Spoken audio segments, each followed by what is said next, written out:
ਸਤਿ ਸ਼੍ਰੀ ਅਕਾਲ ਜੀ। Plus TV ਦੇਖਣ ਵਾਲੇ ਸਾਰੇ ਦਰਸ਼ਕਾਂ ਦਾ ਬਹੁਤ-ਬਹੁਤ ਸਵਾਗਤ ਹੈ। ਮੈਂ ਗੈਰੀ ਸੋਮਲ ਤੇ ਮੇਰੇ ਨਾਲ ਹਮੇਸ਼ਾ ਦੀ ਤਰ੍ਹਾਂ ਸੋਨੀ ਭੰਗੂ ਜੀ।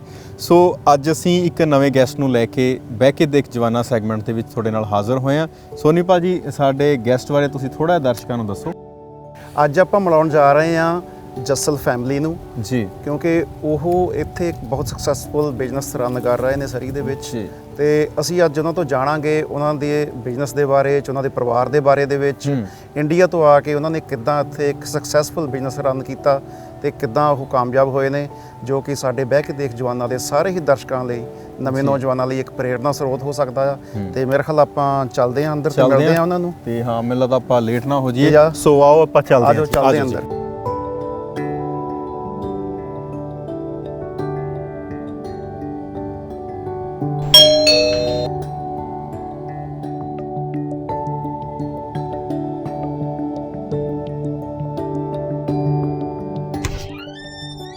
ਸਤਿ ਸ਼੍ਰੀ ਅਕਾਲ ਜੀ। ਸਤਿ ਸ਼੍ਰੀ ਅਕਾਲ ਜੀ। ਜੀ ਆਇਆਂ। ਸਤਿ ਸ਼੍ਰੀ ਅਕਾਲ। ਕੀ ਹਾਲ ਚਾਲ ਤੁਹਾਡਾ? ਵਧੀਆ ਜੀ। ਆਇਆਂ ਜੀ।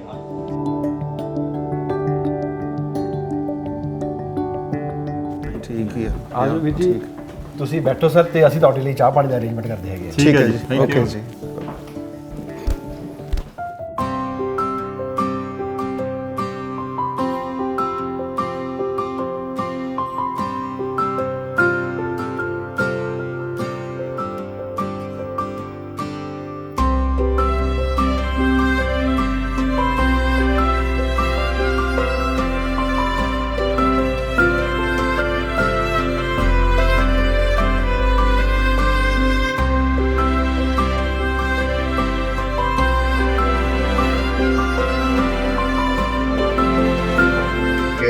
ਅੱਜ ਆਪਾਂ ਇੱਥੇ ਜਸਲ ਭਾਜੀ ਹੁਣਾਂ ਦੇ ਘਰੇ ਆਏ ਆ ਤੇ ਮੈਨੂੰ ਲੱਗਦਾ ਉਧਰ ਚਾਹ ਬਣ ਰਹੀ ਆ, ਬੜੀ ਵਧੀਆ ਸਮੈਲ ਆ ਰਹੀ ਆ ਮਸਾਲੇ ਦੀ।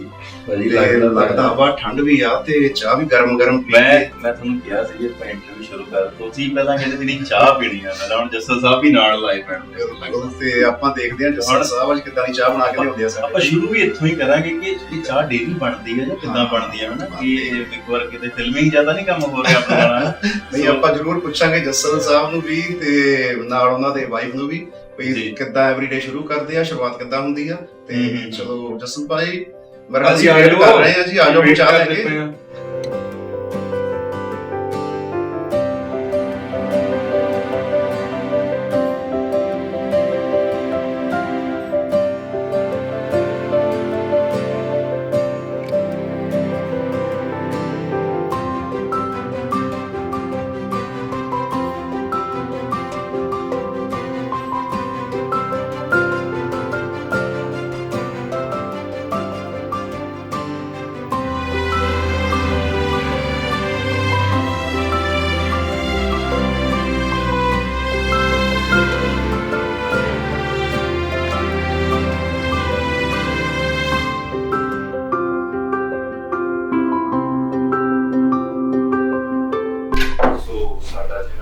ਸਾਡੇ ਨਾਲ ਮੌਜੂਦ ਨੇ ਜੀ ਜਸ ਜੀ ਤੇ ਹੈਰੀ ਜੀ। ਸੋ ਇਹਨਾਂ ਨਾਲ ਗੱਲਬਾਤ ਕਰਦੇ ਆ, ਪੁੱਛਦੇ ਆ ਕਿ ਕਿੱਦਾਂ ਇਹ ਅੱਜ ਚਾਹ ਵਾਲੇ ਚਾਹ ਵੀ ਮੇਰੇ ਹਿਸਾਬ ਨਾਲ ਭਾਜੀ ਸ਼ੁਰੂ ਕਰਨਾ ਚਾਹੀਦਾ। ਬਿਲਕੁਲ ਸਹੀ ਗੱਲ ਆ ਹੈਰੀ ਭਾਜੀ। ਮੈਂ ਪੁੱਛਣਾ ਚਾਹੂੰਗਾ ਕਿ ਅਸੀਂ ਦੇਖ ਰਹੇ ਸੀ ਚਾਹ ਤੁਸੀਂ ਬਣਾ ਰਹੇ, ਹੈਲਪ ਕਰਾ ਰਹੇ ਅੱਜ, ਇਹ ਰੋਜ਼ ਹੀ ਇਦਾਂ ਕਰਾਉਂਦੇ ਨੇ ਕਿ ਅੱਜ ਹੀ ਸਪੈਸ਼ਲ ਸਾਡੇ ਆਏ ਤੇ ਇਦਾਂ ਕਰ ਰਹੇ ਆ ਉਹ ਜੈਸ ਜੀ? ਦੇਖੋ ਜੀ, ਇਹਨਾਂ ਕੋਲੋਂ ਤਾਂ ਰੋਜ਼ ਹੀ ਇਹ ਜੋਰ ਲੱਗਿਆ ਹੁੰਦਾ ਵੀ ਚਾਹ ਆਪਾਂ ਬਣਾਈਏ। ਠੀਕ ਹੈ ਜੀ। ਬਟ ਉਹ ਦੇਖਿਓ ਜੀ, ਕਿਤੇ ਕਿਤੇ ਮਨ ਕਰਦਾ ਤਾਂ ਬਣਾ ਦਈਦੀ ਹੈ, ਕਿ ਤਾਂ ਮੋਸਟਲੀ ਤਾਂ ਇਹੀ ਬਣਾਉਂਦੇ। ਪਰ ਅੱਜ ਤੁਸੀਂ ਕਾਬੂ ਆ ਗਏ ਆ। ਅੱਜ ਮੈਂ ਕਾਬੂ ਹੋ ਗਿਆ। ਤੁਹਾਡੇ ਲਈ ਸਪੈਸ਼ਲ ਚਾਹ ਬਣੀ। ਤੁਹਾਡੀ ਸਪੈਸ਼ਲ ਚਾਹ ਸਪੈਸ਼ਲ ਬਣੀ ਇਹ ਚਾਹ ਰਿਸਕੀ ਵੀ ਹੋ ਸਕਦੀ ਹੈ ਕਿ ਮੈਂ ਨਹੀਂ, ਰਿਸਕੀ ਨਹੀਂ ਹੋ ਸਕਦੀ, ਰਿਸਕੀ ਨਹੀਂ ਹੈਗੀ, ਪਰ ਸਪੈਸ਼ਲ ਬਣੀ। ਕਿਉਂਕਿ ਐਕਚੁਅਲੀ ਇਹ ਚਾਹ ਜਿਹੜੀ ਇਹਨਾਂ ਦੀ ਸੁਪਰਵਾਈਜ਼ਰ ਚ ਬਣੀ ਹੈਗੀ ਆ, ਸੋ ਰਿਸਕੀ ਤਾਂ ਹੋਊਗੀ। Okay okay. ਸੋ ਮੈਂ ਤੁਹਾਨੂੰ ਇਹ ਪੁੱਛਣਾ ਸੀ ਵੀ ਜਿਵੇਂ ਕਈ ਵਾਰ ਹੁੰਦਾ ਨਾ ਕਿ ਹਸਬੈਂਡ ਵਾਈਫ ਚ ਵੀ ਆ, ਅੱਜ ਮੈਂ ਥੋੜਾ ਜਿਹਾ ਲੇਟ ਉੱਠੂੰਗੀ ਜਾਂ ਕੰਮ ਤੋਂ ਲੇਟ ਆਈ ਹਾਂ ਕਿਉਂਕਿ ਆਪਾਂ ਹਨਾ ਇੱਥੇ ਆ, ਕਿ ਏਦਾਂ ਹੋਇਆ ਕਦੇ ਵੀ ਯਾਰ ਤੁਸੀਂ ਉੱਠ ਕੇ ਕਦੇ ਚਾਹ ਬਣਾਈ ਹੋਵੇ ਅੱਜ ਤੋਂ ਕੁਝ ਸਾਲ ਪਹਿਲਾਂ ਵਿਆਹ ਦੇ ਟਾਈਮ 'ਚ? ਨਹੀਂ, ਮੇਰੇ ਖਿਆਲ ਨਹੀਂ, ਪਹਿਲਾਂ ਤਾਂ ਨਹੀਂ ਬਣਾਈ, ਪਰ ਹੁਣ ਪਿਛਲੇ 6-7 ਮਹੀਨੇ ਨਾ ਸਾਲ ਤੋਂ ਕਹਿ ਸਕਦੇ ਹੈਗੇ ਹੁਣ ਮੈਂ ਜ਼ਰੂਰ ਹੈਲਪ ਕਰਾਉਣਾ ਹੈਗਾ ਵਾ, ਕਿਉਂਕਿ ਜੋ ਆਪਣੇ ਵਿਆਹ ਨੂੰ ਜ਼ਿਆਦਾ ਟਾਈਮ ਹੁੰਦਾ ਜਾਂਦਾ ਹੈਗਾ ਜੀ, ਤੇ ਉਹਦੇ ਤੁਹਾਡੀ ਆਪਸ ਦੇ ਵਿੱਚ ਬਾਉਂਡਰੀ ਅੰਡਰਸਟੈਂਡਿੰਗ ਉਹ ਜ਼ਿਆਦਾ ਵਧੀ ਜਾਂਦੀ ਹੈ। ਸੋ ਮੇਰੇ ਖਿਆਲ ਜਦੋਂ ਆਪਣਾ ਵਿਆਹ ਹੁੰਦਾ ਸਟਾਰਟਿੰਗ ਵਿੱਚ ਤਾਂ ਬਿਲਕੁਲ ਕੋਈ ਕਿਸੇ ਹੈਲਪ ਨਹੀਂ ਕਰਾਉਂਦਾ ਹੈਗਾ, ਪਰ ਜਿਉਂ ਜਿਉਂ ਤੁਹਾਡੀ ਬਾਉਂਡਰੀ ਵੱਧਦੀ ਜਾਂਦੀ ਟਾਈਮ ਪੈਂਦਾ ਇਹਦਾ ਮੇਰੇ ਖਿਆਲ ਸਾਰੇ ਕਰਾਉਂਦੇ ਹੈਗੇ। ਜੀ ਇਹ ਮਤਲਬ ਇਹ ਜਿਹੜੀ ਬੌਂਡਿੰਗ ਤੇ ਆਪਾਂ ਆਉਂਦੇ ਆ ਕਿ ਤੁਹਾਡੀ ਬੌਂਡਿੰਗ ਦੀ ਤੁਸੀਂ ਗੱਲ ਕੀਤੀ ਹੈ, ਇਹ ਜਿਹੜੀ ਬੌਂਡਿੰਗ ਆ ਇਹ ਹੌਲੀ ਹੌਲੀ ਬਿਲਡ ਦਾ ਮਤਲਬ ਕੀ ਹੈ ਕਿ ਜਦੋਂ ਤੁਸੀਂ ਬਿਜ਼ਨਸ ਫੀਲਡ 'ਚ ਆਏ ਜਾਂ ਘਰ ਗ੍ਰਸਤੀ ਵਸਾਉਣੀ ਸ਼ੁਰੂ ਕੀਤੀ ਹੈ ਉਦੋਂ ਤੋਂ ਹੀ ਇਹ ਬਿਲਡ ਅਪ ਸ਼ੁਰੂ ਹੋ ਗਿਆ? ਦੇਖੋ ਜੀ ਵੈਸੇ ਪਹਿਲੇ ਦਿਨ ਤੋਂ ਸ਼ੁਰੂ ਹੋ ਗਿਆ, ਬਟ ਉਹਦੇ 'ਚ ਜਿਵੇਂ ਕੰਧ ਬਣਨ ਨੂੰ ਟਾਈਮ ਲੱਗਦਾ ਹੈਗਾ ਜੀ, ਇੱਕ ਇੱਕ ਇੱਟ ਲਾ ਕੇ ਫਿਰ ਕੰਧ ਪੂਰੀ ਹੁੰਦੀ ਹੈਗੀ ਆ। ਸੋ ਪਹਿਲੀ ਇੱਟ ਵਿਆਹ ਤੋਂ ਲੱਗਣੀ ਸ਼ੁਰੂ ਹੋ ਜਾਂਦੀ ਹੈਗੀ ਹੈ, ਬਣੀਆਂ ਹੈਗੀ ਆ। ਸੋ ਹੁਣ ਜਿਵੇਂ ਜਿਵੇਂ ਟਾਈਮ ਬੀਤਦਾ ਜਾਂਦਾ ਉਹ ਕੰਧ ਉੱਚੀ ਦੀ ਉੱਚੀ ਸਟਰੋਂਗ ਹੋ ਜਾਂਦੀ ਹੈ। ਜੈਸੀ ਇਹੋ ਹੈਰੀ ਭਾਜੀ ਕਦੀ ਖਿੱਚਦੇ ਫਿਰਦੇ ਵੀ ਆ ਘਰ ਦੇ ਵਿੱਚ, ਲੜਾਈ ਵੀ ਕਰਦੇ ਆ ਤੁਹਾਡੇ ਨਾਲ ਜਾਂ ਨਹੀਂ ਵੀਰ ਜੀ ਬਹੁਤ ਸ਼ਾਂਤ ਆ। ਅਸੀਂ ਕਹਿੰਦੇ ਹੁੰਦੇ ਆ ਬੋਲਿਆ ਕਰੋ, ਲੜਿਆ ਕਰੋ, ਕੁਝ ਬੋਲੋ, ਪਰ ਬਹੁਤ ਸ਼ਾਂਤ ਹੈ। ਅਸੀਂ ਵੀ ਹੁਣ ਮਾਈਕ ਟੈਸਟਿੰਗ ਵਾਸਤੇ ਗੱਲ ਕਰ ਰਹੇ ਸੀ ਕਿ ਉਹਨਾਂ ਨੇ ਕਿਹਾ ਕਿ ਥੋੜਾ ਜਿਹਾ ਲਾਊਡ ਬੋਲੋ, ਕਹਿੰਦੇ ਕਿ ਮੈਂ ਆਫਿਸ ਜਾ ਕੇ ਬੋਲ ਸਕਦਾ। ਉੱਥੇ ਵੀ ਨਹੀਂ ਬੋਲਦੇ। ਅੱਛਾ, ਉੱਥੇ ਵੀ ਨਹੀਂ ਉੱਚੀ ਬੋਲਦੇ ਨਹੀਂ। ਮੈਨੂੰ ਐ ਨਹੀਂ ਲੱਗਦਾ ਵੀ ਕਵਰ ਅਪ ਜਿਹਾ ਹੋ ਰਿਹਾ ਹਨ ਕੋਈ ਗੱਲ ਨਹੀਂ। ਭਾਜੀ ਦੀ ਪਰਸਨੈਲਿਟੀ ਵੈਸੇ ਹੀ ਬਹੁਤ ਕਾਮ ਜਿਹਾ ਬਹੁਤ ਲੱਗਦਾ ਹੈ, ਸ਼ਾਂਤ, ਸੱਚੀ ਸ਼ਾਂਤ। ਜੀ ਸ਼ਾਂਤ ਤੇ ਕਾਮ। ਇਹਨਾਂ ਦੀ ਸ਼ਾਂਤੀ ਦਾ ਕਾਰਨ ਤੁਸੀਂ ਬਣੇ ਰਹੇ ਹੋ ਹੁਣ ਤੱਕ? ਉਹ ਤਾਂ ਨਹੀਂ ਪਤਾ ਵੀਰ ਜੀ, ਪਰ ਸਾਡੇ ਦੋਨਾਂ 'ਚ ਅਸੀਂ ਬਹੁਤ ਹੈਗੇ ਆ। ਮੈਂ ਜ਼ਿਆਦਾ ਬੋਲਣਾ ਲਾਈਕ ਕਰਦੀ ਆ, ਨੱਚਣਾ ਟੱਪਣਾ ਲਾਈਕ ਕਰਦੀ ਆ। ਹੈਰੀ ਟੋਟਲੀ ਸ਼ਾਂਤ ਨੇ। ਠੀਕ ਹੈ ਜੀ। ਹਾਂਜੀ ਹੈਰੀ ਭਾਜੀ ਕੀ ਤੁਸੀਂ ਵੈਸੇ ਲਾਈਕ ਹੀ ਕਰਦੇ ਆ? ਬਾਕੀ ਆਪਾਂ ਕੰਮ ਕਰਦੀਆਂ ਗੱਲਾਂ ਹੋਰ ਵੀ ਕਈ ਕੁਛ ਹੀ ਕਰਾਂਗੇ, ਤੁਹਾਡੀ ਜ਼ਿੰਦਗੀ ਬਾਰੇ, ਪਰਿਵਾਰ ਬਾਰੇ, ਪਿਛੋਕੜ ਬਾਰੇ ਆਪਾਂ ਸਾਰੀਆਂ ਗੱਲਾਂ ਤੁਹਾਡੇ ਨਾਲ ਸਾਂਝੀਆਂ ਕਰਦੀਆਂ। ਪਰ ਉਹਦਾ ਕੀ ਸ਼ੌਂਕ ਤੁਹਾਡੇ ਕੀ ਹੈ ਵੈਸੇ? ਕੁਛ ਸ਼ੌਕ ਮੇਰਾ ਵੀਰ ਜੀ ਹੈਗਾ ਕਲਾਸੀਕਲ 뮤직 ਸੁਣਨਾ, ਤੇ ਜਾਂ ਜ਼ਿਆਦਾ ਮੈਂ ਬੱਚਿਆਂ ਨਾਲ ਆਪਣੇ ਵਾਈਫ ਨਾਲ ਘਰਦਿਆਂ ਨਾਲ ਰਹਿਣਾ ਪਸੰਦ ਕਰਦਾ ਹਾਂ। ਇਹ ਲਈ ਆਪਾਂ ਨੂੰ ਟਾਈਮ ਹੁੰਦਾ ਹੈਗਾ। ਮੈਂ ਦੇਖਦਾ ਮੇਰੇ ਬਹੁਤ ਫਰੈਂਡ ਸਰਕਲ ਹੈਗੇ ਨੇ ਜਿਹੜੀ ਸ਼ਾਮ ਨੂੰ ਕਹਿਣਗੇ ਯਾਰ ਅੱਜ ਕਿਤੇ ਘੁੰਮਣ ਚੱਲੀਏ, ਆਪਾਂ ਫਰੈਂਡ ਚੱਲਦੇ ਹੈਗੇ ਆ, ਬਟ ਮੈਨੂੰ ਨਹੀਂ ਇੱਦਾਂ ਜਗ੍ਹਾ ਲੱਗਦਾ। ਮੈਨੂੰ ਇਹ ਵੀ ਜੇ ਮੈਂ ਕਿਤੇ ਬਾਹਰ ਜਾਵਾਂ ਤਾਂ ਮੇਰੇ ਬੱਚੇ, ਮੇਰੀ ਵਾਈਫ ਮੇਰੇ ਨਾਲ। ਬਹੁਤ ਵਧੀਆ ਗੱਲ। ਸੋ ਮੈਨੂੰ ਏਦਾਂ ਲੱਗਦਾ ਕਿ ਜੋ ਅੱਜ ਤੁਸੀਂ ਮੁਕਾਮ ਹਾਸਿਲ ਕੀਤਾ, ਜਿਵੇਂ ਅਸੀਂ ਉਸ ਗੱਲ ਤੇ ਆਈਏ ਕਿ ਮੁਕਾਮ ਹਾਸਿਲ ਕਰਨ ਪਿੱਛੇ ਵੀ ਇਹ ਸਾਰੇ ਪਰਿਵਾਰ ਦਾ ਜਾਂ ਇੱਕ ਹੈ ਨਾ ਉਹ ਯੋਗਦਾਨ ਹੈ, ਕਿਉਂਕਿ ਉਹ ਝਲਕਦਾ। ਕਿਉਂਕਿ ਜਦੋਂ ਤੁਸੀਂ ਫੀਲਡ 'ਚ ਜਾਂਦੇ ਹੋ ਤਾਂ ਜਸਲ ਦਾ ਨਾਮ ਲੈਂਦੇ ਹੋ, ਜਸਲ ਸਾਹਿਬ ਕਹਿੰਦੇ ਹੋ ਤਾਂ ਲੋਕ ਪਹਿਚਾਣ ਜਾਂਦੇ ਨੇ, ਇੱਕ ਮੂਰਤ ਖੜੀ ਹੋ ਜਾਂਦੀ ਹੈ ਉਹਨਾਂ ਦੇ ਅੱਗੇ ਕਿ ਤੁਸੀਂ ਉਹਨਾਂ ਬਾਰੇ ਗੱਲ ਕਰ ਰਹੇ ਹੋ। ਕਿ ਇਹਦੇ ਪਿੱਛੇ ਪਰਿਵਾਰ ਦਾ ਰੀਜ਼ਨ ਹੈ? ਬਿਲਕੁਲ ਵੀਰ ਜੀ, ਇਹਦੇ ਪਿੱਛੇ ਪੂਰਾ ਪਰਿਵਾਰ ਦਾ ਸਾਥ ਹੈਗਾ ਜੀ। ਬੱਚਿਆਂ ਦਾ, ਸਪੈਸ਼ਲੀ ਮੇਰੀ ਵਾਈਫ ਜੈਸ ਦਾ ਜੀ। ਸੋ ਡੇ 1 ਤੋਂ ਅਸੀਂ ਬਿਜ਼ਨਸ ਸ਼ੁਰੂ ਕੀਤਾ ਸੀਗਾ 2006 ਦੇ ਵਿੱਚ ਜੀ। ਸੋ ਡੇ 1 ਤੋਂ ਹੀ ਇਹਨੇ ਇੰਨੀ ਕਿ ਮੇਰੀ ਸਪੋਰਟ ਕੀਤੀ, ਇਹਦੀ ਹੈਲਪ ਕੀਤੀ ਜੀ। ਉਸ ਵੇਲੇ ਮੈਂ ਤਾਂ ਸਿਰਫ ਕੰਮ ਸੰਭਾਲ ਰਿਹਾ ਸੀਗਾ ਜਸਲ ਸਾਹਿਬ। ਇਹ ਬਾਅਦ ਜੌਬ ਵੀ ਕਰ ਰਹੀ ਸੀਗੀ ਤੇ ਨਾਲ ਕੰਮ ਤੇ ਵੀ ਮੇਰੇ ਨਾਲ ਪੂਰਾ ਹੈਲਪ ਕਰ ਰਹੀ ਸੀਗੀ 100%। ਆਪਾਂ ਤੁਹਾਡੇ ਪਿਛੋਕੜ ਬਾਰੇ ਵੀ ਜ਼ਰੂਰ ਜਾਣਨਾ ਚਾਹੋਗੇ ਕਿ ਇੰਡੀਆ ਤੋਂ ਕਿੱਥੋਂ ਸ਼ੁਰੂਆਤ ਹੋਈ ਆ, ਪਿੰਡ ਤੁਹਾਡਾ, ਐਜੂਕੇਸ਼ਨ ਤੇ ਹੋਰ ਸਾਰਾ ਕੁਝ, ਉਹਦੇ ਬਾਰੇ ਥੋੜਾ ਜ਼ਰੂਰ ਦੱਸੋ। ਪਿੰਡ ਸਾਡਾ ਮੋਗੇ ਦੇ ਨਾਲ ਨੌਦਰ ਪਿੰਡ ਹੈਗਾ ਜੀ। ਪਿੰਡ ਸਾਡਾ ਨੌਦਰ ਆ, ਬਟ ਮੇਰਾ ਬਰਥ ਜਿਹੜਾ ਹੈਗਾ ਜੀ ਉਹ ਮੋਗੇ ਦਾ ਹੈਗਾ ਵਾ। ਸੋ ਮੇਰੇ ਬਰਥ ਤੋਂ ਪਹਿਲਾਂ ਹੀ ਸਾਡੀ ਫੈਮਿਲੀ ਮੋਗੇ ਮੂਵ ਹੋ ਗਈ ਸੀ, ਮੇਰੇ ਮਮ ਡੈਡ ਜੀ। ਸੋ ਮੇਰੇ ਬਰਥ 76 ਦਾ ਹੈਗਾ ਜੀ। ਸੌਰੀ ਐਕਚੁਅਲੀ ਵਿੱਚ ਨਹੀਂ ਹੈਗਾ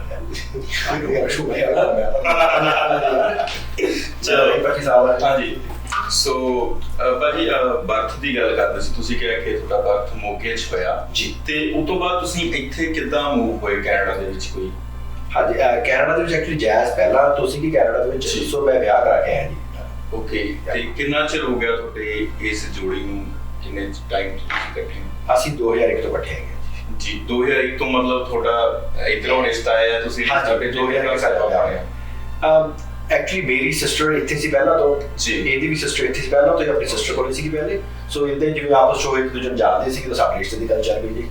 ਸੋ ਇਦਾਂ ਹੀ ਫਿਰ ਸਾਡਾ ਜਿਹੜਾ ਰਿਸ਼ਤਾ ਸ਼ੁਰੂ ਹੋਇਆ ਸੀ 99 ਤੋਂ ਸ਼ੁਰੂ ਹੋਇਆ ਸੀ ਐਕਚੁਅਲੀ। ਯੈਸ ਜੀ। ਤੁਸੀਂ ਆਪਣੇ ਬਾਰੇ ਕੁਝ ਦੱਸੋ, ਪਿਛੋਕੜ ਦੇ ਬਾਰੇ। ਤੁਹਾਡਾ ਕਿਹੜਾ ਪਿੰਡ ਆ ਪਿੱਛੇੋਂ, ਤੇ ਤੁਸੀਂ ਕਿਹੜੇ ਸਾਲ ਦੇ ਵਿੱਚ ਕੈਨੇਡਾ ਆਏ ਸੀਗੇ, ਤੇ ਤੁਹਾਡੀ ਕਿੱਦਾਂ ਰਹੀ ਜਰਨੀ ਇੱਥੋਂ ਸ਼ੁਰੂਆਤ ਇਹਨਾਂ ਨੂੰ ਮਿਲਣ ਤੋਂ ਪਹਿਲਾਂ? ਮੈਂ ਵੀਰ ਜੀ 99 ਚ ਆਈ ਸੀ ਇੱਥੇ, ਐਂਡ ਮੇਰਾ ਪਿਛਲਾ ਪਿੰਡ ਫਿਰੋਜ਼ਪੁਰ ਡਿਸਟ੍ਰਿਕਟ ਦੇ ਵਿੱਚ ਹੈਗਾ ਪਿੰਡ ਮੁੱਦਕੀ। ਹਿਸਟਰੀ 'ਚ ਤੁਸੀਂ ਪੜ੍ਹਿਆ ਹੋਣਾ ਹੈ ਨਾ? ਹਾਂਜੀ। ਸੋ ਮੈਂ ਉੱਥੋਂ ਬਿਲੋਂਗ ਕਰਦੀ ਹਾਂ। ਸੋ ਮੈਂ 18-19 ਸਾਲ ਦੀ ਸੀ ਜਦੋਂ ਇੱਥੇ ਆ ਗਈ ਸੀ। ਸੋ ਇੱਥੇ ਆ ਕੇ ਬਸ ਉਹੀ ਫੈਮਿਲੀ ਦੇ ਨਾਲ ਕੰਮ ਦੇ ਵਿੱਚ ਪੈਣਾ ਸ਼ੁਰੂ ਹੋ ਗਏ, ਕਿਉਂਕਿ ਨਵੇਂ ਆਇਆਂ ਨੂੰ ਹੁੰਦਾ ਹੈ ਕਿ ਅਸੀਂ ਆਪਣੇ ਖਰਚੇ ਕੱਢਣੇ ਆ, ਘਰ ਤੋਰਨਾ ਹੁੰਦਾ। ਸੋ ਬਸ ਉੱਥੋਂ ਜਾਣੀ 99 ਤੋਂ ਕੰਮ ਤੋਂ ਸ਼ੁਰੂ ਹੋ ਗਈ। ਸੋ ਚੱਲ ਫਿਰ ਆਪਾਂ ਕਰਦੇ ਹਾਂ। ਸੋ ਜਦੋਂ ਤੁਸੀਂ ਬੰਧਨ 'ਚ ਬੰਨੇ ਹੋ, ਵਿਆਹ ਹੋਇਆ, ਸਾਰਾ ਕੁਝ ਹੈ, ਉਸ ਤੋਂ ਬਾਅਦ ਜਿਹੜਾ ਹਨਾ ਇੱਕ ਬਿਲਡ-ਅਪ ਹੁੰਦਾ ਕਿ ਕਹਿੰਦੇ ਹੁੰਦੇ ਕਿ ਉਹ ਬੌਂਡਿੰਗ ਬਣਨੀ ਬਹੁਤ ਜ਼ਰੂਰੀ ਹੁੰਦੀ ਹੈ। ਕੋਈ ਖੱਟੀਆਂ ਮਿੱਠੀਆਂ ਯਾਦਾਂ ਵੀ ਰਹੀਆਂ ਹੋਣਗੀਆਂ, ਕੋਈ ਝਗੜੇ ਵੀ ਰਹੇ ਹੁੰਦੇ ਨੇ ਹਨਾ, ਕਿ ਉਸ ਤੋਂ ਬਾਅਦ ਇੱਕ ਨਿਖਾਰ ਆਉਂਦਾ ਚੀਜ਼ਾਂ 'ਚ। ਉਹ ਐਕਸਪੀਰੀਅੰਸ ਕਿੱਦਾਂ ਦਾ ਰਿਹਾ? ਕਿਉਂਕਿ ਤੁਸੀਂ ਇੱਥੇ ਸੀਗੇ ਰਾਈਟ, ਤੇ ਭਾਈ ਸਾਹਿਬ ਉੱਧਰੋਂ ਆਏ ਨੇ, ਤਾਂ ਉਹ ਐਕਸਪੀਰੀਅੰਸ ਕਿੱਦਾਂ ਦਾ ਸੀਗਾ? ਬਹੁਤ ਵਧੀਆ ਸੀਗਾ ਐਕਸਪੀਰੀਅੰਸ। ਮੈਂ ਕੀ ਤੁਹਾਨੂੰ ਕੋਈ ਗੱਲ ਮੁਸ਼ਕਲ ਤਾਂ ਨਹੀਂ ਆਈ ਇਹਨਾਂ ਨੂੰ ਟ੍ਰੇਨ ਕਰਨ ਦੇ ਵਿੱਚ, ਕਿਉਂਕਿ ਅੱਜ ਕੱਲ੍ਹ ਇਹ ਕਹਿੰਦਾ ਕਿ ਜਦੋਂ ਇੰਡੀਆ ਤੋਂ ਕਹੋ ਤਾਂ ਉਹਨੂੰ ਟ੍ਰੇਨ ਕਰਨ 'ਚ ਸਾਲ ਇੱਕ ਲੱਗ ਜਾਂਦਾ ਹੈ, ਦੱਸਣ ਦੇ ਬਾਰੇ 'ਚ ਜਾਂ ਹੋਰ ਕੁਛ? ਨਹੀਂ ਵੀਰ ਜੀ, ਕਿਉਂਕਿ ਉਸ ਟਾਈਮ ਦੇ ਵਿੱਚ ਸੋਸ਼ਲ ਮੀਡੀਆ ਨਹੀਂ ਸੀ ਹੈਗਾ। ਜੀ ਸੋ ਅਸੀਂ ਮੈਂ ਵੀ ਫੈਮਿਲੀ ਦੇ ਵਿੱਚ ਸੀਗੀ, ਸੋ ਮੈਨੂੰ ਵੀ ਜ਼ਿਆਦਾ ਉਸ ਟਾਈਮ ਤੇ ਹੀ ਸੀ ਕਿ ਪਾਰਟੀਆਂ ਨਹੀਂ ਜਾਣਾ, ਕਿਤੇ ਨਹੀਂ ਜਾਣਾ, ਸਿਰਫ ਕੰਮ ਕਰਨਾ। ਸੋ ਅਸੀਂ ਜੋ ਕੀਤਾ, ਅਸੀਂ ਇਕੱਠਿਆਂ ਨੇ ਸ਼ੁਰੂ ਕੀਤਾ ਇੱਕ ਹਿਸਾਬ ਦੇ ਨਾਲ। ਸੋ ਅਸੀਂ ਤੁਹਾਨੂੰ ਇੱਕ ਆਪਣੀ ਪਹਿਲੀ ਸਟੋਰੀ ਸੁਣਾਉਣੀ ਆ। ਅਸੀਂ ਮੈਕਡੋਨਲਡ ਗਏ ਦੋਨੋਂ ਜਾਣੇ, ਸਾਨੂੰ ਦੋਨਾਂ ਨੂੰ ਨਹੀਂ ਪਤਾ ਲੱਗਿਆ ਕਿ ਅਸੀਂ ਆਰਡਰ ਕਿਵੇਂ ਕਰਨਾ। ਬਿਲਕੁਲ ਪਹਿਲੀ ਵਾਰੀ। ਉਸ ਤੋਂ ਪਹਿਲਾਂ ਪਹਿਲੀ ਜਦੋਂ ਵਾਰੀ। 2001 ਦੇ ਵਿੱਚ 2002 ਦੇ ਵਿੱਚ ਉਦੋਂ ਇੰਡੀਆ ਦੇ ਵਿੱਚ ਮੈਕਡੋਨਲਡ ਨਹੀਂ ਸੀਗੇ, ਕੁਝ ਨਹੀਂ ਸੀ ਇਸ ਤਰ੍ਹਾਂ ਦਾ। ਸੋ ਸਾਡੇ ਵਾਸਤੇ ਬੜੀ ਨਵੀਂ ਚੀਜ਼ ਸੀਗੀ। ਅਸੀਂ ਦੇਖਿਆ ਪਹਿਲਾਂ ਇੱਕ ਵਾਰੀ ਕਿਸੇ ਨਾਲ ਗਿਆ, ਉਦੋਂ ਅਸੀਂ ਪਿੱਛੇ ਖੜ ਕੇ ਟੇਬਲ ਤੇ ਬੈਠ ਕੇ ਉਹ ਬੰਦਾ ਆਰਡਰ ਕਰਕੇ ਲਿਆਇਆ। ਅਸੀਂ ਕਿਹਾ ਬਹੁਤ ਈਜ਼ੀ ਗੱਲ ਹੈ, ਜਾ ਕੇ ਦੱਸ ਰਿਹਾ ਹੈਗਾ। ਜੀ ਪਰ ਜਦੋਂ ਅੱਗੇ ਜਾ ਕੇ ਗਿਆ ਤੇ ਗਾਂ ਪਤਾ ਲੱਗਾ ਕਿ ਖਾਣਾ ਕੀ ਹੈਗਾ ਆਪਾਂ। ਜੀ ਫਿਰ ਅਸੀਂ, ਮੈਨੂੰ ਯਾਦ ਹੈ ਪਹਿਲੀ ਵਾਰੀ ਅਸੀਂ ਇਸ਼ਾਰੇ ਕਰਕੇ ਚੀਜ਼ ਮੰਗੀ ਸੀ, ਜਿਹੜੀ ਉਹ ਚੀਜ਼ ਹੈ ਕਿ ਨੰਬਰ 2 ਉਹ ਚਾਹੀਦੀ ਸੀ। ਮੈਂ ਵੀ ਇੱਥੇ ਦੇਖਿਆ, ਮੇਰੇ ਵੀ ਇੱਕ ਵਾਰ ਜਦੋਂ ਮੈਂ ਵੀ ਰੀਸੈਂਟਲੀ ਆਇਆ ਤਾਂ ਕਿਸੇ ਨੇ ਜੇਬ ਚੋਂ ਭਾਨ ਕੱਢੀ ਡਾਲਰ ਦੀ, ਤੇ ਉਹਨੇ ਏਦਾਂ ਵਿਛਾਤੀ ਉਹਦੇ ਅੱਗੇ ਤੇ ਕਹਿੰਦਾ ਕਿ ਦਿਸ, ਤੇ ਉਹ ਕਹਿੰਦਾ ਕਿ ਇਹ ਚੋਂ ਦੇਖ ਲੈ। ਉਹਨੇ ਕੁੜੀ ਨੇ ਏਦਾਂ ਕੀਤੇ, ਕਹਿੰਦੀ ਵੀ ਆਹ ਰੱਖ ਲਾ। ਸੋ ਇਹੋ ਜਿਹਾ ਐਕਸਪੀਰੀਅੰਸ ਤੁਹਾਡਾ ਵੀ ਰਿਹਾ। ਮੈਨੂੰ ਲੱਗਦਾ ਕਿ ਹਰ ਪੰਜਾਬੀ ਦਾ ਇੱਕ ਤਜਰਬਾ ਏਦਾਂ ਹੁੰਦਾ, ਬਿਕੋਜ਼ ਅਸੀਂ ਇੰਗਲਿਸ਼ ਤੋਂ ਕਹਿੰਦੇ ਹੁੰਦੇ ਆ ਥੋੜੇ ਜਿਹੇ ਪਿੱਛੇ ਬਣੇ, ਝਿਜਕਦੇ ਜਿਹੇ ਹੁੰਦੇ ਆ ਵੀ ਨਹੀਂ। ਕੋਈ ਇੱਕ ਗਹਿਰੀ ਦੇਖੋ ਕਿੱਡੀ ਵੱਡੀ ਗੱਲ ਹੈ। ਮੈਂ ਆਪਣੇ ਦਰਸ਼ਕਾਂ ਨੂੰ ਵੀ ਇਹ ਦੱਸਣਾ ਚਾਹੁੰਦਾ ਕਿ ਮੈਕਡੋਨਲਡ ਵੀ ਨਹੀਂ ਆਰਡਰ ਕਰਨਾ ਆਉਂਦਾ ਸੀਗਾ, ਤੇ ਅੱਜ ਕਿੰਨਾ ਸਕਸੈਸਫੁਲ ਬਿਜ਼ਨਸ ਰਨ ਕਰ ਰਹੇ ਆ। ਤੇ ਅੱਜ ਮਤਲਬ ਕਿ ਲੋਕੇਸ਼ਨਾਂ ਵੀ ਕਈ ਆ ਇਹਨਾਂ ਦੀਆਂ, ਇੱਕ ਪੂਰਾ ਆਪਣਾ ਇੱਕ ਬਾਹਰ ਖੜਾ ਕਰਕੇ ਉਹ ਬੈਠੇ ਆ। ਇਹੋ ਹੀ ਇੱਕ ਸਕਸੈਸ ਸਟੋਰੀਜ਼ ਆ ਜਿਹੜੀਆਂ ਆਪਾਂ ਆਪਣੇ ਦਰਸ਼ਕਾਂ ਨੂੰ, ਆਪਣੇ ਨੌਜਵਾਨਾਂ ਨੂੰ ਦੱਸਣੀਆਂ ਚਾਹੀਦੀਆਂ। ਬਿਲਕੁਲ। ਸੋ ਇਹ ਜਿਹੜਾ ਜੱਸਲ ਸਾਇੰਸ ਦਾ ਹਨਾ ਸਵਾਲ ਬਣਿਆ, ਇਹ ਕਿੱਦਾਂ ਸ਼ੁਰੂ ਕਿਵੇਂ ਹੋਇਆ? ਇਹਦੀ ਸੋਚ ਸੀਗੀ ਕਿ ਆਪਾਂ ਇਹ ਸ਼ੁਰੂ ਕਰਨਾ? ਐਕਚੁਅਲ ਦੇ ਵਿੱਚ ਜਿਹੜੀ ਇਹ ਦੇਣ ਹੈ ਜੀ ਸਾਡੇ ਮੇਰੇ ਫਾਦਰ ਸਾਹਿਬ ਦੀ ਹੈ ਜੀ। ਪਰ ਹੁਣ ਜਿਵੇਂ ਟਾਈਮ ਦੇ ਨਾਲ ਨਾਲ ਸਭ ਕੁਝ ਚੇਂਜ ਹੁੰਦਾ ਜਾਂਦਾ ਹੈਗਾ ਵਾ। ਇਹੀ ਸਭ ਕੁਝ ਸੀਗਾ ਪਹਿਲੇ, ਬਟ ਉਦੋਂ ਕੰਪਿਊਟਰਾਈਜ਼ ਨਹੀਂ ਸੀਗਾ। ਉਦੋਂ ਸਭ ਕੁਝ ਆਪਾਂ ਨੂੰ ਹੱਥਾਂ ਨਾਲ ਕਰਨਾ ਪੈਂਦਾ ਸੀਗਾ। ਮੇਰੇ ਫਾਦਰ ਸਾਹਿਬ ਦਾ ਕੰਮ ਸੀਗਾ, ਸਾਡਾ ਟਰੱਕ ਪੇਂਟ ਦੀ ਵਰਕਸ਼ਾਪ ਸੀਗੀ ਜੀ। ਮੇਰੇ ਫਾਦਰ ਸਾਹਿਬ ਉਹਦੇ ਉੱਪਰ ਰਾਈਟਿੰਗ ਕਰਦੇ ਹੁੰਦੇ ਸੀਗੇ ਪੇਂਟ ਦੇ ਨਾਲ। ਪੰਜਾਬ ਦੀ ਗੱਲ ਕਰਦੇ ਹੋ? ਹਾਂ, ਪੰਜਾਬ ਦੇ ਵਿੱਚ। ਅੱਛਾ, ਪੰਜਾਬ ਇੰਡੀਆ ਦੇ ਵਿੱਚ, ਮੋਗੇ ਸ਼ਹਿਰ ਦੇ ਵਿੱਚ। ਠੀਕ ਹੈ। ਉਹ ਉੱਪਰ ਟਰੱਕਾਂ ਦੇ ਉੱਪਰ ਪੇਂਟ ਨਾਲ, ਬ੍ਰਸ਼ ਨਾਲ ਰਾਈਟਿੰਗ ਕਰਦੇ ਹੁੰਦੇ ਸੀਗੇ। ਉਹਦੇ ਉੱਪਰ ਕੁਝ ਵਰਡਿੰਗ ਲਿਖਣੀ ਹੁੰਦੀ ਸੀ, ਨਿਸ਼ਾਨਬਾਜ਼ੀ ਹੁੰਦੀ ਸੀ, ਉਹ ਬਣਾਉਂਦੇ ਸੀਗੇ। ਯੈਸ। ਸੋ ਉੱਥੋਂ ਇਹ ਕੰਮ ਸ਼ੁਰੂ ਹੋਇਆ। ਫਿਰ ਮੇਰੇ ਫਾਦਰ ਸਾਹਿਬ ਪੂਰੇ ਹੋ ਗਏ ਸੀ 91 ਦੇ ਵਿੱਚ। ਅੱਛਾ। ਫਿਰ ਉੱਥੋਂ ਮੇਰੇ ਬ੍ਰਦਰ ਨੇ ਸ਼ੁਰੂ ਕੀਤਾ। ਮੇਰੇ ਬ੍ਰਦਰ ਐਕਚੁਅਲੀ ਪਹਿਲਾਂ ਤੋਂ ਹੀ ਫਾਦਰ ਸਾਹਿਬ ਨਾਲ ਥੋੜਾ ਜਿਹਾ ਕੰਮ ਕਰਨ ਦਾ ਮੌਕਾ ਮਿਲਿਆ ਉਹਨਾਂ ਨੂੰ। ਸੋ ਫਿਰ ਉਹਨਾਂ ਨੇ ਬਿਜ਼ਨਸ ਸੰਭਾਲਿਆ, ਮੈਂ ਬ੍ਰਦਰ ਦੀ ਸਪੋਰਟ ਕੀਤੀ ਆਪਣੇ ਦੀ। ਠੀਕ ਹੈ। ਸੋ ਇਸ ਤਰ੍ਹਾਂ ਹੀ ਫਿਰ ਨਾਲ ਗੱਲ ਚੱਲੀ। ਜੜ ਲੱਗੀ ਉਹ ਮੋਗੇ ਸ਼ਹਿਰ ਤੋਂ ਹੀ ਤੁਸੀਂ ਸ਼ੁਰੂ ਕਰਤਾ ਸੀ ਇਹ ਕੰਮ ਜੋ ਵੀ ਹੈਗਾ ਉਹ। ਜੀ। ਤੇ ਉੱਥੋਂ ਫਿਰ ਵੈਨਕੂਵਰ ਕੈਨੇਡਾ ਦੀ ਕੰਟੀਨਿਊ ਰੱਖੀ ਉਹ ਚੀਜ਼ ਤੁਸੀਂ। ਜਦੋਂ ਮੇਰੇ ਫਾਦਰ ਸਾਹਿਬ ਪੂਰੇ 91 ਚ, ਮੈਂ ਉਹਨੂੰ 14 ਸਾਲ ਦਾ ਸੀਗਾ ਜੀ। ਅੱਛਾ ਜੀ। ਸੋ ਉਦੋਂ ਤੋਂ ਹੀ ਫਿਰ ਮੈਂ ਬੜਾ ਇਮੋਸ਼ਨਲ ਹੋ ਜਾਂਦਾ। ਬ੍ਰਦਰ ਮੈਨੂੰ ਕਹਿ ਰਹੇ ਸੀ ਕਿ ਨਹੀਂ ਤੇਰੀ ਏਜ ਛੋਟੀ ਆ, ਤੂੰ ਇੰਦਾ ਕਿ ਤੂੰ ਹਜੇ ਪੜ੍ਹ। ਸੋ ਫਿਰ ਕੁਛ ਏਦਾਂ ਹੁੰਦਾ ਘਰ ਦੇ ਹਾਲਾਤ ਵੀ ਨਹੀਂ ਯਾਰ। ਬ੍ਰਦਰ ਨੂੰ ਕਿਹਾ ਵੀ ਜੇ ਤੂੰ ਕੰਮ ਕਰੇਗਾ ਤਾਂ ਮੈਂ ਤੇਰੇ ਨਾਲ ਹੀ ਕਰੂੰਗਾ, ਵੀ ਆਪਾਂ ਇਕੱਠੇ ਦੋਨੇ ਦੇਖਾਂਗੇ ਕੀ ਬਣਦਾ ਅੱਗੇ। ਜੀ। ਸੋ ਪਰ ਪਰਮਾਤਮਾ ਨੇ ਬੜਾ ਸਾਥ ਦਿੱਤਾ। ਸਾਡੇ ਫਾਦਰ ਸਾਹਿਬ ਸਾਡੇ ਲਈ ਬਹੁਤ ਵਧੀਆ ਕਹਿੰਦੇ ਵੀ ਰਾਹ ਪੱਧਰਾ ਕਰਕੇ ਗਏ ਹੋਏ ਸੀਗੇ ਜੀ। ਸੋ ਜਿਨ੍ਹਾਂ ਤੇ ਸਾਨੂੰ ਤੁਰਨਾ ਬਾਹਲਾ ਔਖਾ ਨਹੀਂ ਲੱਗਿਆ। ਬਥੇਰੇ ਲੋਕਾਂ ਨੇ ਸਾਡੀ ਲੱਤਾਂ ਖਿੱਚੀਆਂ, ਬਟ ਅਸੀਂ ਬੜੇ ਵਧੀਆ ਤਰੀਕੇ ਨਾਲ ਉੱਥੇ ਚੱਲਦੇ ਗਏ। ਇੱਥੇ ਆ ਕੇ ਜਦੋਂ ਤੁਸੀਂ ਇੱਥੇ ਆ ਕੇ ਫਿਰ ਇਹ ਆਈਡੀਆ ਡਿਵੈਲਪ ਇੱਥੇ ਆ ਕੇ ਕੀਤਾ ਕਿ ਹੁਣ ਅਸੀਂ ਇੱਥੇ ਸ਼ੁਰੂ ਕਰ ਰਹੇ ਹਾਂ ਅੱਜ? ਹਾਂਜੀ, ਐਕਚੁਅਲੀ ਜਿਹੜਾ ਇਹ ਕੰਪਿਊਟਰਾਈਜ਼ਡ ਜਸਲ ਸਾਇੰਸ ਸੀ, ਉਹ ਅਸੀਂ ਉੱਥੇ ਹੀ ਖੋਲ੍ਹਦਾ ਸੀਗਾ। ਹਾਂਜੀ, ਬੈਕ ਹੋਮ ਇੰਡੀਆ ਦੇ ਵਿੱਚ। ਠੀਕ ਹੈ। 1998 ਦੇ ਵਿੱਚ ਖੋਲ੍ਹਦਾ ਸੀ ਅਸੀਂ। ਉੱਥੇ ਨਾਮ ਹੈਗਾ ਜਸਲ ਗ੍ਰਾਫਿਕਸ ਜੀ। ਇਸ ਤੇ ਚੱਲ ਰਿਹਾ ਹੁਣ? ਹਾਂਜੀ, ਉੱਥੇ ਚੱਲ ਰਿਹਾ ਹੈ। ਮੌਕੇ ਦੇ ਵਿੱਚ ਚੱਲ ਰਿਹਾ ਹੈ। ਠੀਕ ਹੈ। ਮੈਨੂੰ ਯਾਦ ਆ ਉਸ ਵੇਲੇ ਕੰਪਿਊਟਰ ਨਾਲ ਕੱਟਣ ਵਾਲੀਆਂ ਮਸ਼ੀਨਾਂ ਬਹੁਤ ਨਵੀਆਂ ਆਈਆਂ ਸੀ 98 ਦੇ ਵਿੱਚ। ਤੇ ਮੋਗੇ ਸ਼ਹਿਰ ਦੇ ਵਿੱਚ ਆਪਾਂ ਪਹਿਲੀ ਮਸ਼ੀਨ ਲਿੱਤੀ ਸੀ। ਹੁਣ ਮੇਰੇ ਖਿਆਲ ਮੋਗੇ ਸ਼ਹਿਰ 'ਚ ਕੋਈ ਓਵਰ 100 ਹੋ ਗਈਆਂ ਜੀ ਉੱਦਾਂ ਦੀਆਂ। ਠੀਕ ਹੈ ਜੀ। ਪਰ ਆਪਾਂ 98 'ਚ ਪਹਿਲੀ ਮਸ਼ੀਨ ਉਹਨੇ ਲਿੱਤੀ ਸੀਗੀ। ਠੀਕ ਹੈ। ਹੁਣ ਉੱਥੇ ਬ੍ਰਦਰ ਹੈਂਡਲ ਕਰ ਰਹੇ ਨੇ। ਤੇ ਜਦੋਂ ਤੁਸੀਂ ਜੈਸੀ ਨੂੰ ਦੱਸਿਆ ਕਿ ਮੈਂ ਇਦਾਂ ਕਰਕੇ ਆਪਣਾ ਇਹ ਕੰਮ ਸ਼ੁਰੂ ਕਰਨਾ, ਤੇ ਕਿਵੇਂ ਫਿਰ ਦੋਨਾਂ ਨੇ ਪਲਾਨ ਕੀਤਾ ਕਿ ਕੋਈ ਜਗ੍ਹਾ ਲੱਭੀ ਕਿ ਨਹੀਂ ਇੱਥੇ ਕਰਦੇ ਆ? ਉਹ ਜਰਨੀ ਕੀ? ਇਹਦੀ ਮੈਂ ਤੁਹਾਨੂੰ ਦੱਸਦਾ ਜੀ ਇੱਕ ਗੱਲ ਇਮਾਨਦਾਰੀ ਦੀ ਇਹਦੇ ਵਿੱਚ ਇੱਕ ਜੀ। ਜਦੋਂ ਮੈਂ ਕੈਨੇਡਾ ਆਇਆ ਤਾਂ ਮੇਰੀ ਮਮ ਮੈਨੂੰ ਮਿਲਣ ਨੂੰ ਆਏ ਹੋਏ ਸੀਗੇ। ਤੇ ਜੈਜ਼ ਕੰਮ ਕਰਦੀ ਸੀ ਬਾਹਰ, ਮੈਂ ਵੀ ਕਰਦਾ ਸੀਗਾ। ਠੀਕ ਹੈ। ਆਪਣੇ ਕੰਮ ਤੋਂ ਆਫ ਦਿੱਤਾ। ਜੈਜ਼ ਨਾਈਟ ਸ਼ਿਫਟ ਕਰਦੀ ਸੀ, ਨਾਈਟ ਸ਼ਿਫਟ ਕਰਕੇ ਘਰ ਆ ਗਈ ਜੀ ਸਵੇਰੇ। ਤਾਂ ਸਾਡਾ ਪਲਾਨ ਸੀ ਵੀ ਤੂੰ ਜਦੋਂ ਆ ਜਾਏਗੀ ਤਾਂ ਆਪਾਂ ਜਾ ਕੇ ਮਸ਼ੀਨ ਲੈ ਕੇ ਆਣੀ ਹੈਗੀ ਆ ਵੈਨਕੂਵਰ ਤੋਂ। ਅਸੀਂ ਕਾਲ ਕਰਕੇ ਸਾਰਾ ਕੁਝ ਸੈੱਟ ਕੀਤਾ ਸੀ। ਉਸ ਵੇਲੇ ਸੈੱਲ ਫੋਨ ਨਹੀਂ ਹੁੰਦੇ ਸੀਗੇ ਉਸ ਵੇਲੇ, ਬਟ ਸਾਡੇ ਕੋਲ ਹੈ ਨਹੀਂ ਸੀ, ਅਸੀਂ ਫੋਨ ਨਹੀਂ ਕਰਦੇ ਸੀ ਜੀ। ਅਸੀਂ ਚਲੇ ਗਏ ਮਸ਼ੀਨ ਨਾਲ। ਅਸੀਂ ਮਸ਼ੀਨ ਬਾਏ ਕੀਤੀ। ਮਸ਼ੀਨ ਉਸ ਵੇਲੇ ਸਾਡੀ ਆਈ ਸੀਗੀ ਜੀ $3000 ਦੀ। ਠੀਕ ਹੈ ਜੀ। ਕਾਰਡ ਦੇ ਵਿੱਚ ਇਹਦੀ ਪਾਵਰ ਨਹੀਂ ਸੀ ਵੀ ਅਸੀਂ ਇੱਕ ਸ਼ਾਰਟ ਚੋਂ 3000 ਪੇ ਕਰ ਦਿੰਦੇ। ਸੋ ਅਸੀਂ 2 ਕਾਰਡਾਂ ਤੋਂ ਬੜੀ ਪੇ ਕੀਤੀ। ਸਟਰਗਲ ਦੇ ਦਿਨ ਸੀਗੇ। ਹਾਂਜੀ ਸਟਰਗਲ ਸੀਗੇ। ਸੋ ਅਸੀਂ 1501 ਕਾਰਡ ਤੋਂ ਪੇ ਕੀਤਾ, 1501 ਕਾਰਡ ਤੋਂ ਪੇ ਕੀਤਾ। ਅਸੀਂ ਉਹ ਲੇਡੀ ਨੂੰ ਦੋਨੇ ਕਾਰਡ ਦਿੱਤੇ, ਹੁਣ ਅੱਜ ਵੀ ਯਾਦ ਆ ਜਾਏ, ਤੁਹਾਨੂੰ ਵੀ ਯਾਦ ਹੋਣਾ ਵੀ ਸੈਕਿੰਡ ਫਲੋਰ ਤੇ ਸੀਗਾ ਉਹਨਾਂ ਦਾ ਆਫਿਸ, ਗਰਾਊਂਡ ਫਲੋਰ ਤੋਂ ਉਹਨਾਂ ਨੇ ਸਾਨੂੰ ਇਕਵਿਪਮੈਂਟ ਚਕਵਾ ਕੇ ਕਾਰ ਚਕਵਾਤਾ। ਤੇ ਜਦੋਂ ਅਸੀਂ ਪੇਮੈਂਟ ਕਰਨ ਉੱਪਰਲੇ ਪਾਸੇ ਗਏ ਤਾਂ ਦੋਨੇ ਕਾਰਡ ਪਰ ਦਿੱਤੇ ਉਹਨਾਂ ਨੂੰ ਵੀ ਪਲੀਜ਼ ਚਾਰਜ ਕਰ ਰਹੇ। ਉਹ ਲੇਡੀ ਨੇ ਇੱਕ ਤੋਂ 1500 ਚਾਰਜ ਕਰ ਲਿਆ, ਦੂਸਰੇ ਕਾਰਡ ਤੋਂ ਚਾਰਜ ਨਹੀਂ ਕੀਤਾ। ਔਰ ਉਹਨੇ ਸਾਨੂੰ ਇਹਦੇ ਸਟੇਪਲ ਕਰਕੇ ਇਨਵਾਇਸ ਸਾਨੂੰ ਫੜਾਤੀ। ਅਸੀਂ ਥੱਲੇ ਕਾਰ ਚ ਆ ਗਏ, ਕਾਰ ਚ ਆ ਕੇ ਸਟਾਰਟ ਕਰਕੇ ਬੜਾ ਚਾਹ ਸੀ ਵੀ ਆਪਾਂ ਹੁਣ ਆਪਣਾ ਨਵਾਂ ਕੰਮ ਸ਼ੁਰੂ ਕਰਨ ਲੱਗੇ ਹੈਗੇ। ਅਸੀਂ ਤੁਰਨ ਲੱਗੇ ਤਾਂ ਜਿਵੇਂ ਬੜਾ ਧਿਆਨ ਦੇ ਰਹੀ ਕਿਉਂਕਿ ਪੈਸੇ 3000 ਬਹੁਤ ਮਾਇਨੇ ਰੱਖਦਾ ਸੀ। ਸੋ ਅਸੀਂ ਦੇਖਿਆ ਵੀ ਕਿਤੇ ਵੱਧ ਤਾਂ ਚਾਰਜ ਹੋ ਗਈ ਇਦਾਂ। ਜਦੋਂ ਦੇਖਿਆ ਵੱਧ ਨਹੀਂ ਸਾਡੇ ਕੋਲ, ਉਹਨੇ ਗਲਤੀ ਨਾਲ ਸਿਰਫ ਇੱਕ ਕਾਰਡ ਤੋਂ ਚਾਰਜ ਕੀਤੇ, ਦੂਸਰੇ ਤੋਂ ਚਾਰਜ ਨਹੀਂ ਕੀਤੇ ਸੀ। ਭੁੱਲ ਗਈ ਸੀ ਲੇਡੀ ਉਹ। ਐਂਡ ਸਾਨੂੰ ਪੇਡ ਦੀ ਇਨਵੌਇਸ ਦੀ ਪੂਰੇ ਚੀਜ਼ ਸਾਨੂੰ ਜਿਹੜੇ ਫਿਰ ਅਸੀਂ ਜੈਲ ਨੂੰ ਕਿਹਾ ਸੀ ਕਿ ਵੀ ਇਦਾਂ ਵੀ ਆਪਣੀ ਸ਼ਾਇਦ ਇਹ ਬਾਬਾ ਜੀ ਆਪਾਂ ਨੂੰ ਗੁੱਡ ਲੱਕ ਦਿੱਤੀ ਹੈਗੀ, ਆਸ਼ੀਰਵਾਦ ਵੀ ਆ ਚੁੱਕੋ ਤੁਹਾਨੂੰ ਮੇਰੇ ਵੱਲੋਂ ਲੱਗਾ ਵੀ ਤੁਸੀਂ ਇੰਜੋਏ ਕਰੋ ਆਪਣਾ। ਸੋ ਅਸੀਂ ਕਾਰ ਸਟਾਰਟ ਕਰਕੇ ਤੁਰਨ ਲੱਗੇ ਤਾਂ ਫਿਰ ਸੋਚਿਆ ਵੀ ਯਾਰ ਕਿਤੇ ਇਸ ਤਰ੍ਹਾਂ ਤਾਂ ਨਹੀਂ ਵੀ ਉੱਪਰ ਵਾਲਾ ਆਪਣਾ ਇਮਤਿਹਾਨ ਲੈ ਰਿਹਾ ਹੋਵੇ ਜੀ, ਤੁਸੀਂ ਕੰਮ ਸ਼ੁਰੂ ਕਰਨ ਲੱਗੇ ਹੈਗੇ ਹੋ ਵੀ ਜੇ ਤਾਂ ਤੁਸੀਂ ਹੁਣੇ ਤੋਂ ਗਲਤ ਸ਼ੁਰੂ ਕਰੋਗੇ ਤਾਂ ਸ਼ਾਇਦ ਕੋਈ ਇਦਾਂ ਫਿਰ। ਸੋ ਸਾਨੂੰ ਮੇਰੇ ਖਿਆਲ 15 ਤੋਂ 20 ਮਿੰਟ ਲੱਗੇ ਇਸ ਗੱਲ 'ਚ ਜਾਣ ਨੂੰ ਵੀ ਸਾਨੂੰ ਉੱਪਰ ਜਾ ਕੇ ਪੇ ਕਰਨੇ ਚਾਹੀਦੇ ਕਿ ਨਿਕਲ ਜਾਣਾ ਚਾਹੀਦਾ ਕਿਉਂਕਿ ਇਸ ਦਾ ਪੇਡ ਦੀ ਨੋਇਸ ਲਗਾ ਗਏ ਸੀਗੇ। ਬਟ ਐਂਡ ਅਪ ਇਦਾਂ ਹੋਈ 15 ਮਿੰਟ ਬਾਅਦ ਵੀ ਨਹੀਂ ਸ਼ਾਇਦ ਇਹ ਹੋਸਾ ਸਾਡਾ ਇਮਤਿਹਾਨ ਹੋਵੇ, ਜੇ ਰੱਬ ਸਾਨੂੰ ਗਿਫਟ ਵੀ ਦੇ ਰਿਹਾ ਤਾਂ ਦੁਬਾਰਾ ਹੋਰ ਫਿਰ ਦੇ ਦੇਗਾ ਜੀ ਵੀ ਆਪਾਂ ਹੁਣ ਜਾ ਕੇ ਉੱਪਰ ਪੇ ਕਰੀਏ। ਸੋ ਭਾਜੀ ਇਮਾਨਦਾਰੀ ਤੋਂ ਸ਼ੁਰੂ ਹੋਇਆ ਹੈ ਨਾ ਤੁਹਾਡਾ ਮਸ਼ੀਨ ਲੈ ਕੇ ਆਉਣ ਦਾ ਸਫ਼ਰ ਜੀ। ਉਹ ਮਤਲਬ ਇਹ ਹੈ ਕਿ ਉਹ ਪ੍ਰਿੰਟਿੰਗ ਪ੍ਰੈਸ ਅੱਜ ਵੀ ਹਾਂਜੀ ਮੈਂ ਇਹ ਨਹੀਂ ਕਹਿ ਨਹੀਂ ਰਿਹਾ ਵੀ ਨੋਟ ਛਾਪਦੀ ਹੈ, ਬਟ ਸਟਿਲ ਫਿਰ ਵੀ ਚਲੋ ਕਿ ਉਹ ਨੋਟਾਂ ਦਾ ਜਾਂ ਜਿਹੜਾ ਇੱਕ ਪ੍ਰੋਸੈਸ ਉਹ ਅੱਜ ਵੀ ਚਲਾ ਰਹੀ ਹੈ। ਉਹਦੇ ਨਾਲ ਜੇ ਅਸੀਂ ਉਧਰ ਇਮਾਨਦਾਰੀ ਨਾਲ ਚੱਲੇ ਤਾਂ ਪਰਮਾਤਮਾ ਨੇ ਬਰਕਤ ਬਖਸ਼ੀ। ਮੈਂ ਦੇਖਿਆ ਲੋਕੀ ਬਹੁਤ ਕੰਪਨੀਆਂ ਖੋਲਦੇ ਨੇ, ਬੰਦ ਕਰ ਦਿੰਦੇ ਨੇ, ਨਾਮ ਚੇਂਜ ਕਰ ਦਿੰਦੇ ਨੇ। ਪਰਮਾਤਮਾ ਦੀ ਕਿਰਪਾ ਨਾਲ ਜੋ 2006 ਚ ਖੋਲਿਆ ਸੀ ਅਸੀਂ ਉਦਾਂ ਹੀ ਚੱਲ ਰਹੇ ਹੈਗੇ ਆ।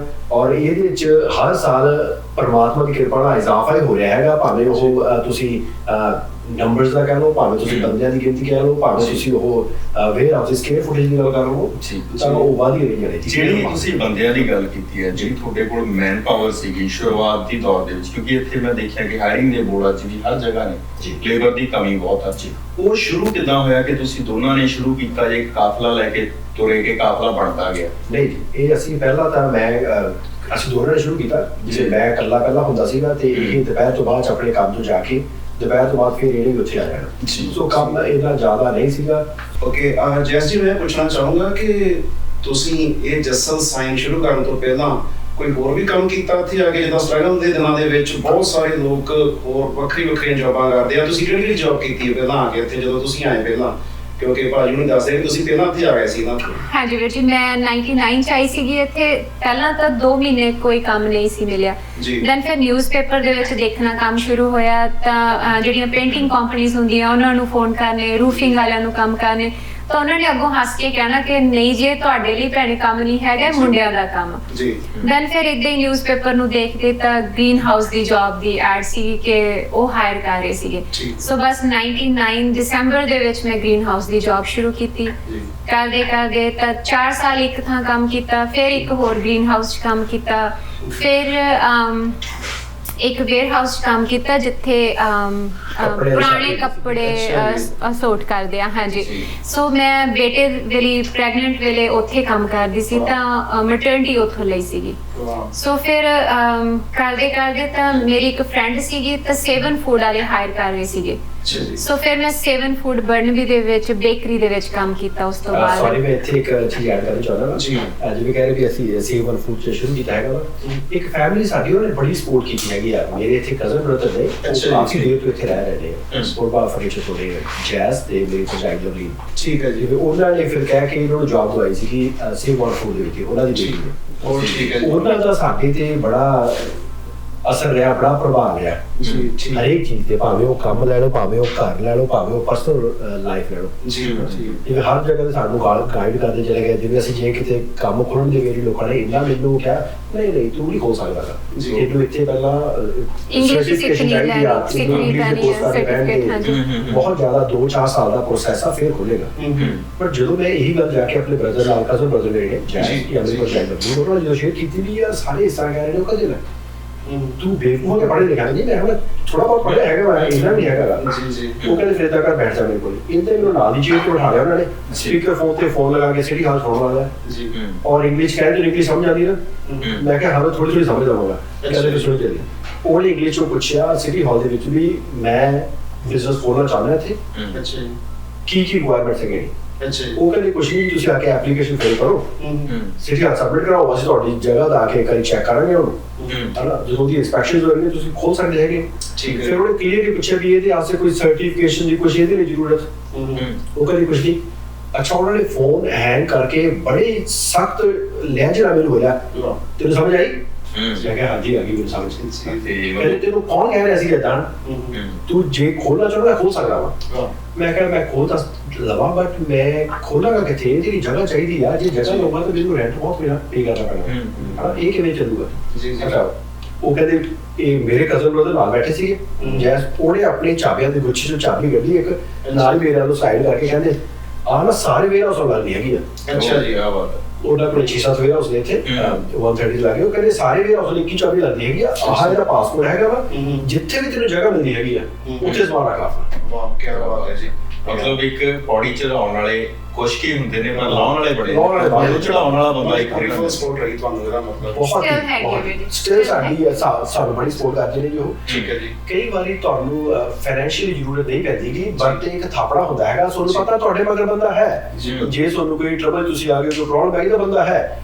ਇਹੀ ਗੱਲਾਂ ਤੁਹਾਡੀ ਉਡਾਰੀ ਵਾਸਤੇ ਬਥੇਰੀਆਂ ਹੁੰਦੀਆਂ। ਜੀ ਜੀ ਇੱਕ ਹੌਸਲਾ ਬੜਾ ਹੁੰਦਾ, ਜਿਵੇਂ ਤੁਸੀਂ ਦੱਸਿਆ ਕਿ ਫਾਦਰ ਸਾਹਿਬ ਦੇ ਕੰਮ ਨੂੰ ਅੱਗੇ ਤੋਰ ਲਿਆ ਹਨਾ, ਉਹ ਵੀ ਇੱਕ ਹੌਸਲਾ ਸੀਗਾ ਕਿ ਯਾਰ ਜੇ ਸਾਡਾ ਪਿਓ ਕਰ ਸਕਦਾ ਤਾਂ ਅਸੀਂ ਕਿਉਂ ਨਹੀਂ ਕਰ ਸਕਦੇ। ਤੋਂ ਇੱਥੋਂ ਤੱਕ ਜਿਹੜਾ ਤੁਸੀਂ ਉਹਦੇ ਵੀ ਚੱਲਦਾ ਹੁਣ ਵੀ ਤੁਸੀਂ ਉਸ ਤੇ ਲੰਘੇ ਹੋ।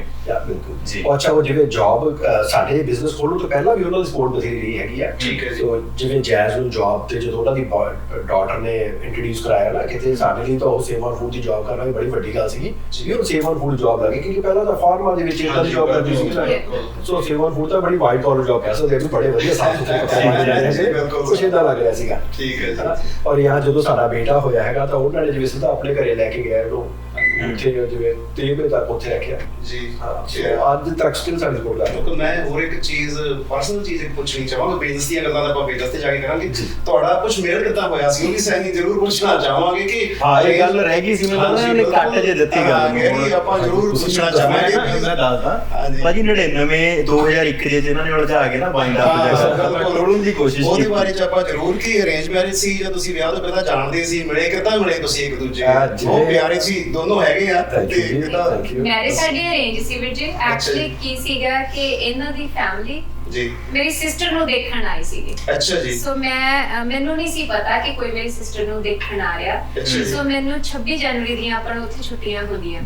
ਸੋ ਮੈਂ ਆਪਣੇ ਹੋਸਟਲ ਚੋਂ ਛੁੱਟੀਆਂ ਲੈ ਕੇ, ਅਸੀਂ ਸਾਰਿਆਂ ਨੇ ਕਿਹਾ ਕਿ ਆਉਣੀ ਹੈਗੀ ਫਰਾਈਡੇ, ਸੈਟਰਡੇ ਦੀ ਵਿੱਚ ਕਰਕੇ ਸਾਨੂੰ 3 ਛੁੱਟੀਆਂ ਦੇ ਦਿਓ। ਅੱਛਾ ਜੀ। ਮੈਂ ਛੁੱਟੀ ਲੈ ਕੇ ਜਦੋਂ ਉੱਥੋਂ ਆਈ ਆ ਤੇ ਮੈਂ ਹਜੇ ਅੰਦਰ ਵੜੀ ਆ, ਇਹਨਾਂ ਦੀ ਕਾਰ ਬਾਹਰ ਨਿਕਲੀ ਆ। ਪਤਾ ਨਹੀਂ ਇਹਨਾਂ ਨੇ ਕੀ ਦੇਖਿਆ, ਇਹਨਾਂ ਦੀ ਫੈਮਿਲੀ ਨੇ। ਉੱਥੇ ਜਦੋਂ ਘਰੇ ਮੋਗੇ ਗਏ ਉਹਨਾਂ ਦਾ ਫੋਨ ਆ ਗਿਆ ਜੀ ਸਾਨੂੰ ਛੋਟੀ ਦਾ ਰਿਸ਼ਤਾ ਚਾਹੀਦਾ। ਜਦੋਂ ਅਸੀਂ ਵਾਪਸ ਆ ਰਹੇ ਸੀ ਕੁੜੀ ਐਂਟਰ ਕੀਤੀ ਸੀ, ਉਹ ਕੌਣ ਸੀ? ਉਹ ਕਹਿੰਦੀ ਸਾਡੀ ਛੋਟੀ ਬੇਟੀ ਹੈ। ਅੱਛਾ ਤੁਸੀਂ ਰਿਸ਼ਤੇ ਵਾਸਤੇ ਵੱਡੀ ਸਿਸਟਰ ਲਈ ਗਏ ਸੀ। ਠੀਕ ਹੈ ਜੀ। ਸੋ ਫਿਰ ਉਹ ਕਹਿੰਦੇ ਵੱਡੀ ਤਾਂ ਸ਼ਾਇਦ ਥੋੜੀ ਜਿਹੀ ਮੁੰਡਿਆਂ ਨਾਲੋਂ ਵੱਡੀ ਹੈਗੀ ਆ 4 ਸਾਲ, ਬਟ ਉਹ ਛੋਟੀ ਜਿਹੜੀ ਉਹ ਸੇਮ ਏਜ ਉਹਨਾਂ ਦੀ ਹੋਣੀ ਹੈ। ਇੱਕ ਫਿਲਮ ਸਟੋਰੀ ਜੀ ਹੋ ਗਈ ਜੀ, ਬਿਲਕੁਲ ਜਿੱਦਾਂ ਨਾ ਫਿਲਮ ਸਟੋਰੀ ਇੱਕ ਤਾਂ ਫਿਲਮਾਂ ਚ ਆਪਾਂ ਤਾਂ ਦੇਖਿਆ ਸੀ, ਇਹ ਰੀਅਲ ਜ਼ਿੰਦਗੀ ਦੀ ਸਟੋਰੀ ਵੀ ਹੋ ਗਈ। ਬਿਲਕੁਲ ਵੀਰ ਜੀ। ਜਦੋਂ ਇਹ ਗੱਲ ਹੋਈ ਤਾਂ ਮੈਨੂੰ ਮੇਰੇ ਮੰਮੀ ਡੈਡੀ ਨੇ ਕਿਹਾ ਕਿ ਇਦਾਂ ਕਰਕੇ ਤੇਰਾ ਰਿਸ਼ਤਾ ਮੰਗ ਰਿਹਾ। ਮੈਂ ਕਿਹਾ ਮੈਂ ਵਿਆਹ ਨਹੀਂ ਕਰਾਉਣਾ, ਮੈਂ ਪੜ੍ਹਨਾ ਆ। ਕਰਕੇ ਚਲੋ ਫੋਰਸ ਕੀਤਾ ਤਾਂ ਕਹਿੰਦੇ ਜੀ ਦੇਖ ਦਿਖਈਆ ਕਰਨਾ। ਸੋ ਮੈਂ ਉਸ ਥਾਂ ਤੇ ਇੱਦਾਂ ਬੈਠੀ ਸੀਗੀ ਕਿ ਮੈਨੂੰ ਗੁੱਸਾ ਆ ਰਿਹਾ ਸੀ ਕਿਸੇ ਤਰੀਕੇ ਨਾਲ ਕਿ ਮੈਨੂੰ ਮੁੰਡਾ ਰਿਜੈਕਟ ਕਰਕੇ ਜਾਵੇ ਤਾਂ ਮੈਂ ਵਿਆਹ ਨਹੀਂ ਕਰਾਉਣਾ ਹੈਗਾ। ਮੁੰਡੇ ਨੇ ਨਾ ਕੀਤੀ ਨਹੀਂ, ਮੈਂ ਮੁੰਡਾ ਦੇਖਿਆ ਹੀ ਨਹੀਂ। ਅੱਛਾ ਜੀ। ਮੈਂ ਕਿਹਾ ਜੀ ਮੈਂ ਮੂੰਹ ਹੀ ਨਹੀਂ ਦੇਖਣਾ ਕਿਉਂਕਿ ਮੈਂ ਤਾਂ ਵਿਆਹ ਹੀ ਨਹੀਂ ਕਰਾਉਣਾ। ਤੇ ਮੈਂ ਪੁੱਛਿਆ ਵੀ ਕੋਈ ਕੁਐਸਚਨ, ਇਹਦਾ ਸਿਰਫ ਮੂੰਹ ਥੱਲੇ, ਕੋਈ ਰਿਐਕਸ਼ਨ ਨਹੀਂ। ਤੇ ਮੈਂ ਇੱਕ ਦੋ ਗੱਲਾਂ ਪੁੱਛਿਆ, ਉਹਨੇ ਉਹਦਾ ਆਨਸਰ ਕਰਤਾ ਬਟ ਦੇਖਿਆ ਨਹੀਂ।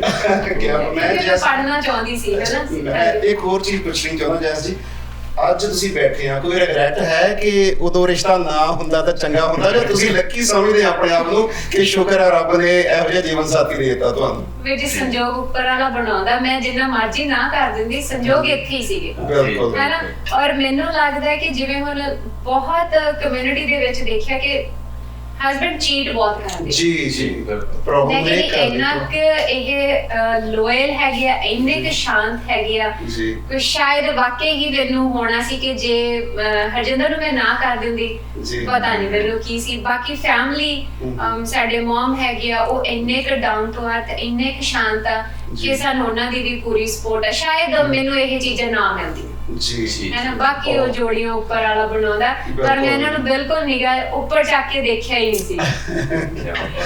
ਬੜੀ ਪਰ ਇਹ ਹੀਰਾ ਦੇਖੋ ਜੀ, ਕਹਿੰਦੇ ਨੇ ਬਿਨਾਂ ਤਰਾਸ਼ਿਆ ਹੀਰਾ ਮਿਲਿਆ। ਬਿਲਕੁਲ, ਇਹ ਤਾਂ ਤੁਹਾਨੂੰ ਵੀ ਉਹ ਇੱਕ ਹੀਰਾ ਮਿਲਿਆ ਜੀ, ਤੇ ਤੁਸੀਂ ਤਾਂ ਹੈ ਹੀ ਆ ਜੀ। ਬਿਲਕੁਲ ਬਹੁਤ ਤੁਸੀਂ ਭਾਈ ਜਦੋਂ ਐਂਟਰੀ ਹੋਈ ਗੱਡੀ ਦੀ, ਕੀ ਤੁਸੀਂ ਕਿਹਾ ਮੰਮੀ ਨੂੰ ਕਿ ਮੰਮੀ ਕਿੱਦਾਂ ਦਾ ਫੀਲ ਰਿਹਾ? ਸਾਨੂੰ ਉਦੋਂ ਪਤਾ ਸੀ ਵੀ ਇਹਦੀ ਜਿਹੜੀ ਅਸੀਂ ਕੁੜੀ ਦੇਖਣ ਜਾ ਰਹੇ, ਛੋਟੀ ਭੈਣ ਵੀ ਹੈ। ਜਦੋਂ ਬਾਅਦ ਜਿਵੇਂ ਉੱਥੇ ਜਾ ਕੇ ਗੱਲ ਜ਼ਿਆਦਾ ਹੋਈ ਵੀ ਉਹਦੀ ਕਿੰਨੀ ਏਜ ਹੈਗੀ ਆ, ਤਾਂ ਮੇਰੇ ਨਾਲ ਐਕਚੁਅਲੀ 4 ਸਾਲ ਵੱਡੇ ਸੀਗੇ ਉਹ। ਠੀਕ ਹੈ ਜੀ।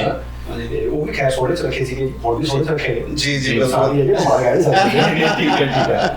ਸੋ ਪਰ ਜਦੋਂ ਵਾਪਸ ਆਇਆ ਤੇ ਫਿਰ ਡਿਸਕਸ ਥੋੜੀ ਜਿਹੀ ਹੋਈ ਵੀ ਯਾਰ ਇੱਕ ਕੁੜੀ ਅੰਦਰ ਜਾ ਰਹੀ ਸੀ ਉਹ। ਫਿਰ ਜਦੋਂ ਫੋਨ ਕਰ ਪੁੱਛਿਆ ਕਹਿੰਦੇ ਹਾਂ ਉਹ ਛੋਟੀ ਸੀ। ਅੱਛਾ। ਫਿਰ ਸੋਚਿਆ ਨਹੀਂ ਯਾਰ ਉਹ ਜ਼ਿਆਦਾ ਸੋਹਣੀ ਹੈਗੀ, ਨਾਲੇ ਉਹ ਏਜ ਵੀ ਸੇਮ ਹੈਗੀ ਯਾਰ। ਠੀਕ ਹੈ। ਹਾਂ ਉਹ ਬੜਾ ਚਲੋ ਬੇਸਿਕਲੀ ਹਾਂ ਉਹਨਾਂ ਦੀ ਜੋੜੀ ਬਹੁਤ ਸੋਹਣੀ ਲੱਗ ਰਹੀ ਹੈ ਜੀ। ਬਿਲਕੁਲ ਤੁਸੀਂ ਬਹੁਤ ਇੱਕ ਵਧੀਆ ਕਪਲ ਲੱਗ ਰਹੇ ਆ। ਦੂਜੀ ਗੱਲ ਇਹ ਹੈ ਕਿ ਹਨਾ ਦੇਖੋ ਤਰੱਕੀ ਦੀ ਰਾਹ ਤੇ ਵੀ ਦੋਨੋਂ ਨੇ, ਕਿਉਂਕਿ ਇੱਕ ਦੂਜੇ ਦੀ ਥੋੜੀ ਜਿਹੜੀ ਸਪੋਰਟ ਹੈ ਬੇਸਿਕਲੀ ਉਹ ਬਹੁਤ ਜ਼ਰੂਰੀ ਹੁੰਦੀ ਹੈ। ਬੌਂਡਿੰਗ ਜਿਵੇਂ ਆਪਾਂ ਚਾਹ ਤੋਂ ਸ਼ੁਰੂ ਕੀਤੀ, ਚਾਹ ਤਾਂ ਬੇਸਿਕਲੀ ਕੀ ਇਮੋਸ਼ਨਸ ਨੇ ਹਨਾ ਹਰ ਬੰਦੇ ਦੇ, ਕਿ ਕਿਸੇ ਨੇ ਉਹ ਕੰਮ ਕਰ ਲਿਆ, ਤੁਸੀਂ ਉਹ ਜਿਵੇਂ ਤੁਸੀਂ ਦੱਸਿਆ ਕਿ 12 ਵਜੇ ਉਹਨਾਂ ਨੇ ਆਉਣਾ, ਉਹ ਤੋਂ ਪਹਿਲਾਂ ਤੱਕ ਤੁਸੀਂ ਬਿਜ਼ਨਸ ਰਨ ਕਰਨਾ। ਉਹਦੇ ਦੌਰਾਨ ਕੁਝ ਹੋਇਆ ਕਿ ਕਦੇ ਇਹਨਾਂ ਨੇ ਲੇਟ ਹੋਣਾ, ਉਹਨਾਂ ਦੀਆਂ ਡਿਊਟੀਆਂ ਵੀ ਤੁਹਾਨੂੰ ਕਰਨੀਆਂ ਪਈਆਂ, ਕਦੇ ਇਹਨਾਂ ਦਾ ਆਫ ਹੋਇਆ ਜਾਂ ਸਿੱਕ, ਕਦੇ ਪ੍ਰੋਬਲਮ ਆਈ, ਕੋਈ ਤੁਹਾਡੇ ਕੋਲ ਮੈਡੀਕਲ ਪ੍ਰੋਬਲਮ ਆਈ ਜਾਂ ਕੁਛ, ਕੋਈ ਇੱਕ ਦੂਜੇ ਦੀ ਸਪੋਰਟ ਦੀ ਉਦੋਂ ਜ਼ਿਆਦਾ ਲੋੜ ਪੈਂਦੀ ਹੁੰਦੀ ਹੈ ਜਦੋਂ ਇਨਸਾਨ ਕਦੇ ਬਿਮਾਰ ਹੋ ਜਾਂਦਾ ਜਾਂ ਕੋਈ ਇਦਾਂ ਪ੍ਰੋਬਲਮ? ਮੈਡੀਕਲ ਦੀ ਸਪੋਰਟ ਪਹਿਲਾਂ ਤਾਂ ਠੀਕ ਸੀ ਐਕਚੁਅਲੀ 2016 ਚ ਯਸ ਮੇਰੀ ਕੁਝ ਸਰਜਰੀ ਹੋਈ ਸੀ ਉਦੋਂ। ਅੱਛਾ ਜੀ। ਸੋ ਉਦੋਂ ਸਾਨੂੰ ਪਤਾ ਲੱਗਿਆ ਵੀ ਇੱਕ ਦੂਜੇ ਦੀ ਅਹਿਮੀਅਤ ਦਾ ਜ਼ਿਆਦਾ ਉਦੋਂ ਰਿਅਲਾਈਜ਼ ਹੋਇਆ ਜੀ ਕਿ ਵਾਕਈ ਵੀ ਇੱਕ ਦੂਜੇ ਤੋਂ ਬਿਨਾਂ ਜਿਉਣਾ ਬਹੁਤ ਔਖਾ ਹੈ। ਜੇ ਮੈਂ ਇਸ ਜਗ੍ਹਾ ਤੇ ਪਰ ਜੇ ਇਹਦੀ ਜਗ੍ਹਾ ਤੇ ਕੋਈ ਹੋਰ ਹੁੰਦੀ ਤਾਂ ਸ਼ਾਇਦ ਉਹ ਮੇਰੀ ਉਨੀ ਟੇਕ ਨਹੀਂ ਕਰ ਸਕਦੀ ਸੀਗੀ ਜੀ ਜਿੰਨੀ ਜੈਸ ਨੇ ਮੇਰੀ ਕੀਤੀ ਹੈ। ਤੇ ਉਹ ਜਿਹੜੀ ਸਰਜਰੀ ਦਾ ਆਪਰੇਟ ਇੱਥੇ ਹੋਇਆ? ਹਾਂਜੀ ਇੱਥੇ ਸਾਰਾ ਹੋਇਆ ਹੈਗਾ ਯਸ। ਜਾਂ ਉਸ ਤੋਂ ਬਾਅਦ ਹਾਰਟ ਵਿੱਚ ਵੀ ਪ੍ਰੋਬਲਮ ਆਈ। 4 ਸਾਲ ਪਹਿਲਾਂ ਹਾਰਟ 4 ਸਾਲ ਪਹਿਲਾਂ ਹਾਰਟ ਅਟੈਕ ਹੋ ਗਿਆ ਸੀ। ਠੀਕ ਹੈ ਜੀ। ਉਹਦੀ ਰਿਕਵਰੀ ਦੇ ਵਿੱਚ ਮੈਨੂੰ ਕਿਤੇ ਲੱਗਦਾ ਵੀ ਸ਼ਾਇਦ ਮੇਰੀ ਵਾਈਫ ਨਹੀਂ ਕੀ ਕਰਦੇ, ਮੈਨੂੰ ਮਾਮਾ ਉਹ ਟ੍ਰੀਟ ਕਰਦੀ ਹੈ ਜੀ। ਜਿਵੇਂ ਰੋ ਵੀ ਮਾਰ ਕੇ ਮੇਰੀ ਮਮ ਵੀ ਹੈਗੇ ਨੇ, ਫਿਰ ਉਹ ਥੋੜੇ ਜਿਹੇ ਬਜ਼ੁਰਗ ਕਰਕੇ ਨਾ ਉਹ ਸ਼ਾਂਤ ਨੇ ਜ਼ਿਆਦਾ। ਬਟ ਇਹਨਾਂ ਨੇ ਜਿਵੇਂ ਮੈਨੂੰ ਰੋ ਮਾਰ ਕੇ ਵੀ ਹਰੇਕ ਤਰੀਕੇ ਨਾਲ, ਜਿਵੇਂ ਜਿਮ ਵੀ ਜਾਣਾ ਤਾਂ ਲੋ ਤੁਹਾਨੂੰ ਜਾਣਾ ਪੈਣਾ ਹੈਗਾ ਵਾ, ਐਕਸਰਸਾਈਜ਼ ਕਰਨੀ ਤਾਂ ਧੱਕੇ ਨਾਲ ਮੈਨੂੰ ਹਰੇਕ ਚੀਜ਼ ਦੇ ਲਈ ਡੈਡੀਕੇਸ਼ਨ ਹੈ ਇਹਨਾਂ ਦੀ। ਇਹ ਚੀਜ਼ ਕੰਮ ਦੇ ਲਈ ਤੁਸੀਂ ਸਿੰਪਲ ਵਰਡ ਕਿਹਾ ਸੀ I am a controlled husband. ਇਹਨਾਂ ਨੇ ਮੈਨੂੰ ਬੜੇ ਵਧੀਆ ਤਰੀਕੇ ਨਾਲ ਚਾਹੀਦਾ ਵੀ ਅਸੀਂ ਕੰਟਰੋਲਡ ਨਹੀਂ, ਕਿਸਮਤ ਚੰਗੀ ਹੈ ਜੀ, ਖੁਸ਼ਕਿਸਮਤ ਆ। ਤਰਾਸ਼ਿਆ ਨਾਲ ਮਤਲਬ ਇੱਕ ਬੌਂਡਿੰਗ ਬਣਦੀ ਗਈ ਕਿ ਇਦਾਂ ਨਹੀਂ ਆਹ ਕਰ ਲੋ, ਆਹ ਨਹੀਂ ਆਹ ਖਾ ਲੋ। ਸੋ ਇਹ ਬਹੁਤ ਘੱਟ ਹੁੰਦਾ ਨਹੀਂ ਅਗਲਾ ਕਹਿੰਦਾ ਤੁਸੀਂ ਆਪਣਾ ਢਿੱਡ ਜਾ ਕੱਢ ਕੇ ਬੈਠੋ, ਮੈਂ ਉਹ ਵਧੀਆ ਚੀਜ਼ ਆ ਤੁਹਾਡੇ ਚ। ਆਪਣੇ ਜੈਸ ਜੀ ਮੈਂ ਹੋਰ ਇੱਕ ਚੀਜ਼ ਪੁੱਛਣੀ ਸੀ, ਇਹ ਦੱਸ ਰਹੇ ਸੀਗੇ ਡੈਡੀਕੇਸ਼ਨ ਤੋਂ ਮੈਨੂੰ ਗੱਲ ਯਾਦ ਆਈ ਇੱਕ ਕਿ ਤੁਹਾਡਾ weight ਬਹੁਤ ਜ਼ਿਆਦਾ ਵੱਧ ਗਿਆ ਸੀਗਾ। ਇਹਦੇ ਬਾਰੇ ਚ ਵੀ ਜ਼ਰੂਰ ਸਾਡੇ ਅੱਜ ਕੱਲ ਲੇਡੀਜ਼ ਦੇ ਲਈ ਇੱਕ ਬਹੁਤ ਵੱਡੀ ਉਹ ਚੀਜ਼ ਹੋਏਗੀ, ਹਾਂ ਚੈਲੰਜ ਆ ਕਿ weight ਵੱਧ ਜਾਣਾ। ਕਿੱਦਾਂ ਤੁਹਾਡਾ ਇੰਨਾ weight ਵੱਧ ਗਿਆ ਸੀਗਾ ਤੇ ਅੱਜ ਕੱਲ ਤਾਂ ਬਿਲਕੁਲ ਤੁਸੀਂ ਜਿੱਦਾਂ ਕੋਈ ਮਾਡਲ ਹੁੰਦੇ ਏਦਾਂ ਲੱਗ ਰਹੇ ਆ? ਮੈਂ ਵੀ ਜੀ ਜਦੋਂ ਬੇਟੀ 2009 ਦੇ ਵਿੱਚ ਹੋਈ ਹੈ ਨਾ ਜੀ, ਤਾਂ ਉਦੋਂ ਇਹ ਸੀਗਾ ਕਿ ਹੈਲਪ ਹੈ ਨਹੀਂ ਸੀਗੀ ਕੋਈ, ਹੈ ਨਾ ਜੀ। ਤਾਂ ਇਹਦੇ ਹੋਣ ਤੋਂ ਪਹਿਲਾਂ ਇਹ ਸੀਗੇ ਕਿ ਜਾਂ ਤਾਂ ਗੁਰਦੁਆਰਾ ਸਾਹਿਬ ਲੰਗਰ ਛਕਣਾ, ਠੀਕ ਹੈ ਜੀ, ਜਾਂ ਕੰਮ ਤੇ ਪੀਜ਼ਾ ਮੰਗਾ ਲੈਣਾ। ਅੱਛਾ ਜੀ। ਸੋ ਉਹ ਲੰਗਰ ਤੇ ਪੀਜ਼ੇ ਨੇ ਇੰਨਾ ਕੁ ਜ਼ਿਆਦਾ ਮੈਂ ਖਾ ਲਿਆ ਕਿ ਉਹ ਮੈਂ ਕਿਹਾ ਕਲੋਜ਼ ਟੂ 200 ਪਾਉਂਡ ਸੀ ਮੈਂ। ਹਾਂਜੀ। ਸੋ ਉਹ weight ਮੈਂ ਇਹਦੇ ਤੋਂ ਬਾਅਦ ਵੀ ਸਟਰਗਲ ਕੀਤਾ, 4-5 ਸਾਲ ਨਹੀਂ ਘਟਿਆ। ਓਕੇ। ਦੈਨ ਫਿਰ ਮੈਂ ਆਪਣੀ ਇੱਕ ਫਰੈਂਡ ਨਾਲ ਡਿਸਕਸ ਕੀਤੀ ਕਿ ਮੇਰਾ weight ਨਹੀਂ ਲੂਜ਼ ਹੋ ਰਿਹਾ ਹੈ ਨਾ, ਤੇ ਮੈਂ ਡਾਈਟਿੰਗ ਵੀ ਕਰਦੀ ਹਾਂ, ਸਾਰਾ ਕੁਝ ਕਰ ਰਹੀ ਹਾਂ। ਪਰ ਫਿਰ ਉਹਨੇ ਮੈਨੂੰ ਕਿਹਾ ਕਿ okay proper diet with exercise. ਠੀਕ ਹੈ। ਮੈਂ ਵਿੱਚ ਵਾਕ ਤੋਂ ਸਟਾਰਟ ਕੀਤਾ ਸੀ ਇਹ ਸਾਰਾ ਕੁਝ, ਜਿਮ ਜਾਂਦੀ ਹਾਂ। ਫਿਰ ਮੈਂ ਉਸ ਤੋਂ ਬਾਅਦ ਰਫਲੀ 65 ਪਾਉਂਡਸ ਮੈਂ ਆਪਣਾ ਘਟਾਇਆ। ਵਾਓ, ਐਸੇ ਬਿਗ ਅਚੀਵਮੈਂਟ। ਹਾਂਜੀ। 65 ਫਿਰ ਉਸ ਤੋਂ ਬਾਅਦ ਮੈਂ ਹੁਣ ਠੀਕ ਹੈ ਕਿ ਹੁਣ ਤਾਂ ਮੈਨੂੰ ਲੱਗਦਾ ਹੁੰਦਾ ਕਿ ਹੈਰੀ ਤੁਸੀਂ ਬਰਾਬਰ ਮੇਰੇ ਨਾਲ ਜਾਓ, ਸਾਰਾ ਆਪਦੇ ਆਪ ਨੂੰ ਪੁਸ਼ ਕਰੋ। ਥੋੜਾ ਆਪ ਤਾਂ ਜਾਣਾ ਮੈਨੂੰ ਵੀ ਲੈ ਕੇ ਜਾਣਾ। ਨਹੀਂ ਇਹ ਤਾਂ ਵਧੀਆ ਗੱਲ ਹੈ ਜੀ। ਜਿਸ ਦਿਨ ਜਿਮ ਤੋਂ ਛੁੱਟੀ ਹੁੰਦੀ ਹੈ, ਟ੍ਰੇਨਰ ਨਹੀਂ ਹੁੰਦਾ ਹੈਗਾ, ਉਸ ਦਿਨ ਘਰੇ ਜਿਮ ਬਣਾਇਆ ਸਰ ਨੇ, ਉਸ ਦਿਨ ਉੱਥੇ ਲੈ ਜਾਣਾ ਕਿ ਜੀ ਨਹੀਂ ਹੋ ਥੱਲੇ ਚਲੋ। ਨਹੀਂ ਇਹ ਤਾਂ ਵਧੀਆ ਗੱਲ ਹੈ ਜੀ। ਇਹ ਮਤਲਬ ਕਿ ਹਰੇਕ ਚੀਜ਼ ਦੇ ਵਿੱਚ ਇਨਸਪਾਇਰ ਕਰ ਰਹੇ ਆ, ਇੱਕ ਲੇਡੀ ਬੌਸ ਵਾਂਗੂ ਖੜੇ ਆ ਤੁਹਾਡੇ ਸਿਰ ਤੇ। ਭਾਜੀ ਇੱਕ ਲੇਡੀ ਲੱਕ ਵੀ ਹੁੰਦਾ ਉਹ ਕੰਮ ਕਰਦਾ ਹੈ ਨਾ ਕਿ ਹਰ ਜਿਵੇਂ ਕਹਿੰਦੇ ਆ ਬੰਦੇ ਦੀ, ਕਿਉਂਕਿ ਸਕਸੈਸ ਨੂੰ ਹਮੇਸ਼ਾ ਭਾਜੀ ਬੰਦੇ ਨਾਲੇ ਜੋੜ ਹੁੰਦੇ ਹੈ ਨਾ, ਕਿ ਹਰ ਸਕਸੈਸਫੁਲ ਬੰਦੇ ਪਿੱਛੇ ਇੱਕ ਲੇਡੀ ਦਾ ਹੱਥ ਜ਼ਰੂਰ ਬਿਲਕੁਲ ਜੀ। ਸੋ ਉਹ ਹੱਥ ਤੁਹਾਡੇ ਨਾਲ ਹੈ ਨਾ ਹਮੇਸ਼ਾ ਕਿਉਂਕਿ ਪਰ ਲੇਡੀ ਦੇ ਮਗਰ ਵੀ ਉਹਦਾ ਲੱਕ ਹੁੰਦਾ ਹੈ ਨਾ। ਜੇ ਮੈਨੂੰ ਹੈਰੀ ਦੀ ਸਪੋਰਟ ਨਹੀਂ ਹੋਗੀ ਤਾਂ ਮੈਂ ਨਹੀਂ ਜਾ ਸਕਦੀ ਕਿਤੇ ਜੀ, ਹੈ ਨਾ। ਜੇ ਹੁਣੇ ਮੈਨੂੰ ਕਹਿਣਗੇ ਕਿ ਨਹੀਂ ਤੂੰ ਜਿਮ ਨਹੀਂ ਜਾ ਸਕਦੀ ਤਾਂ ਮੈਂ ਨਹੀਂ ਜਾ ਸਕੂੰਗੀ ਜੀ। ਸੋ ਸੇਮ ਜਿਵੇਂ ਇੱਕ ਆਦਮੀ ਦੇ ਪਿੱਛੇ ਲੇਡੀ ਆ, ਉਹਨੇ ਲੇਡੀ ਦੇ ਪਿੱਛੇ ਵੀ ਇੱਕ ਟਿਊਨਿੰਗ ਆ ਜੀ, ਦੋਨੋਂ ਦੀ ਟਿਊਨਿੰਗ ਹੋਣੀ ਬਹੁਤ ਜ਼ਰੂਰੀ ਹੈ। ਮੈਂ ਦੇਖਦਾ ਵੀ ਆਪਣੀ ਕਮਿਊਨਿਟੀ ਦੇ ਵਿੱਚ ਮੈਨੂੰ ਕਿਸੇ ਕੋਈ ਬੰਦਾ ਗੱਲ ਦੱਸਿਆ ਸੀਗਾ, ਇਸ ਤਰ੍ਹਾਂ ਉਹਦੀ ਵਾਈਫ ਨੇ ਕਿਹਾ ਵੀ ਮੈਂ ਜਿਮ ਜੁਆਇਨ ਕਰਨਾ, ਉਹ ਕਹਿੰਦਾ ਤੈਨੂੰ ਕੀ ਹੋਇਆਗਾ, ਚੰਗੇ ਭਲੇ ਰਹਿ ਗਿਆ ਜੀ, ਹਨਾ, ਵੀ ਤੈਨੂੰ ਵੀ ਜ਼ਰੂਰੀ ਹੈ, ਸਪੋਰਟ ਜ਼ਰੂਰੀ ਹੈ ਇੱਕ ਦੂਸਰੇ ਦੀ। ਕਦੇ ਜਿਵੇਂ ਡੋਮੀਨੇਟ ਨਹੀਂ ਕਰਨਾ ਕਿ ਨਹੀਂ ਆ ਨਹੀਂ ਕਰਨਾ, ਬਹਾਨਾ ਜਿਹਾ ਲਾਈਫ ਚੱਲ ਛੱਡ ਪਰੇ ਆਪਾਂ ਕਰਦੇ ਹਾਂ, ਕਿਉਂਕਿ ਉਹ ਵਧੀਆ ਰਿਹਾ।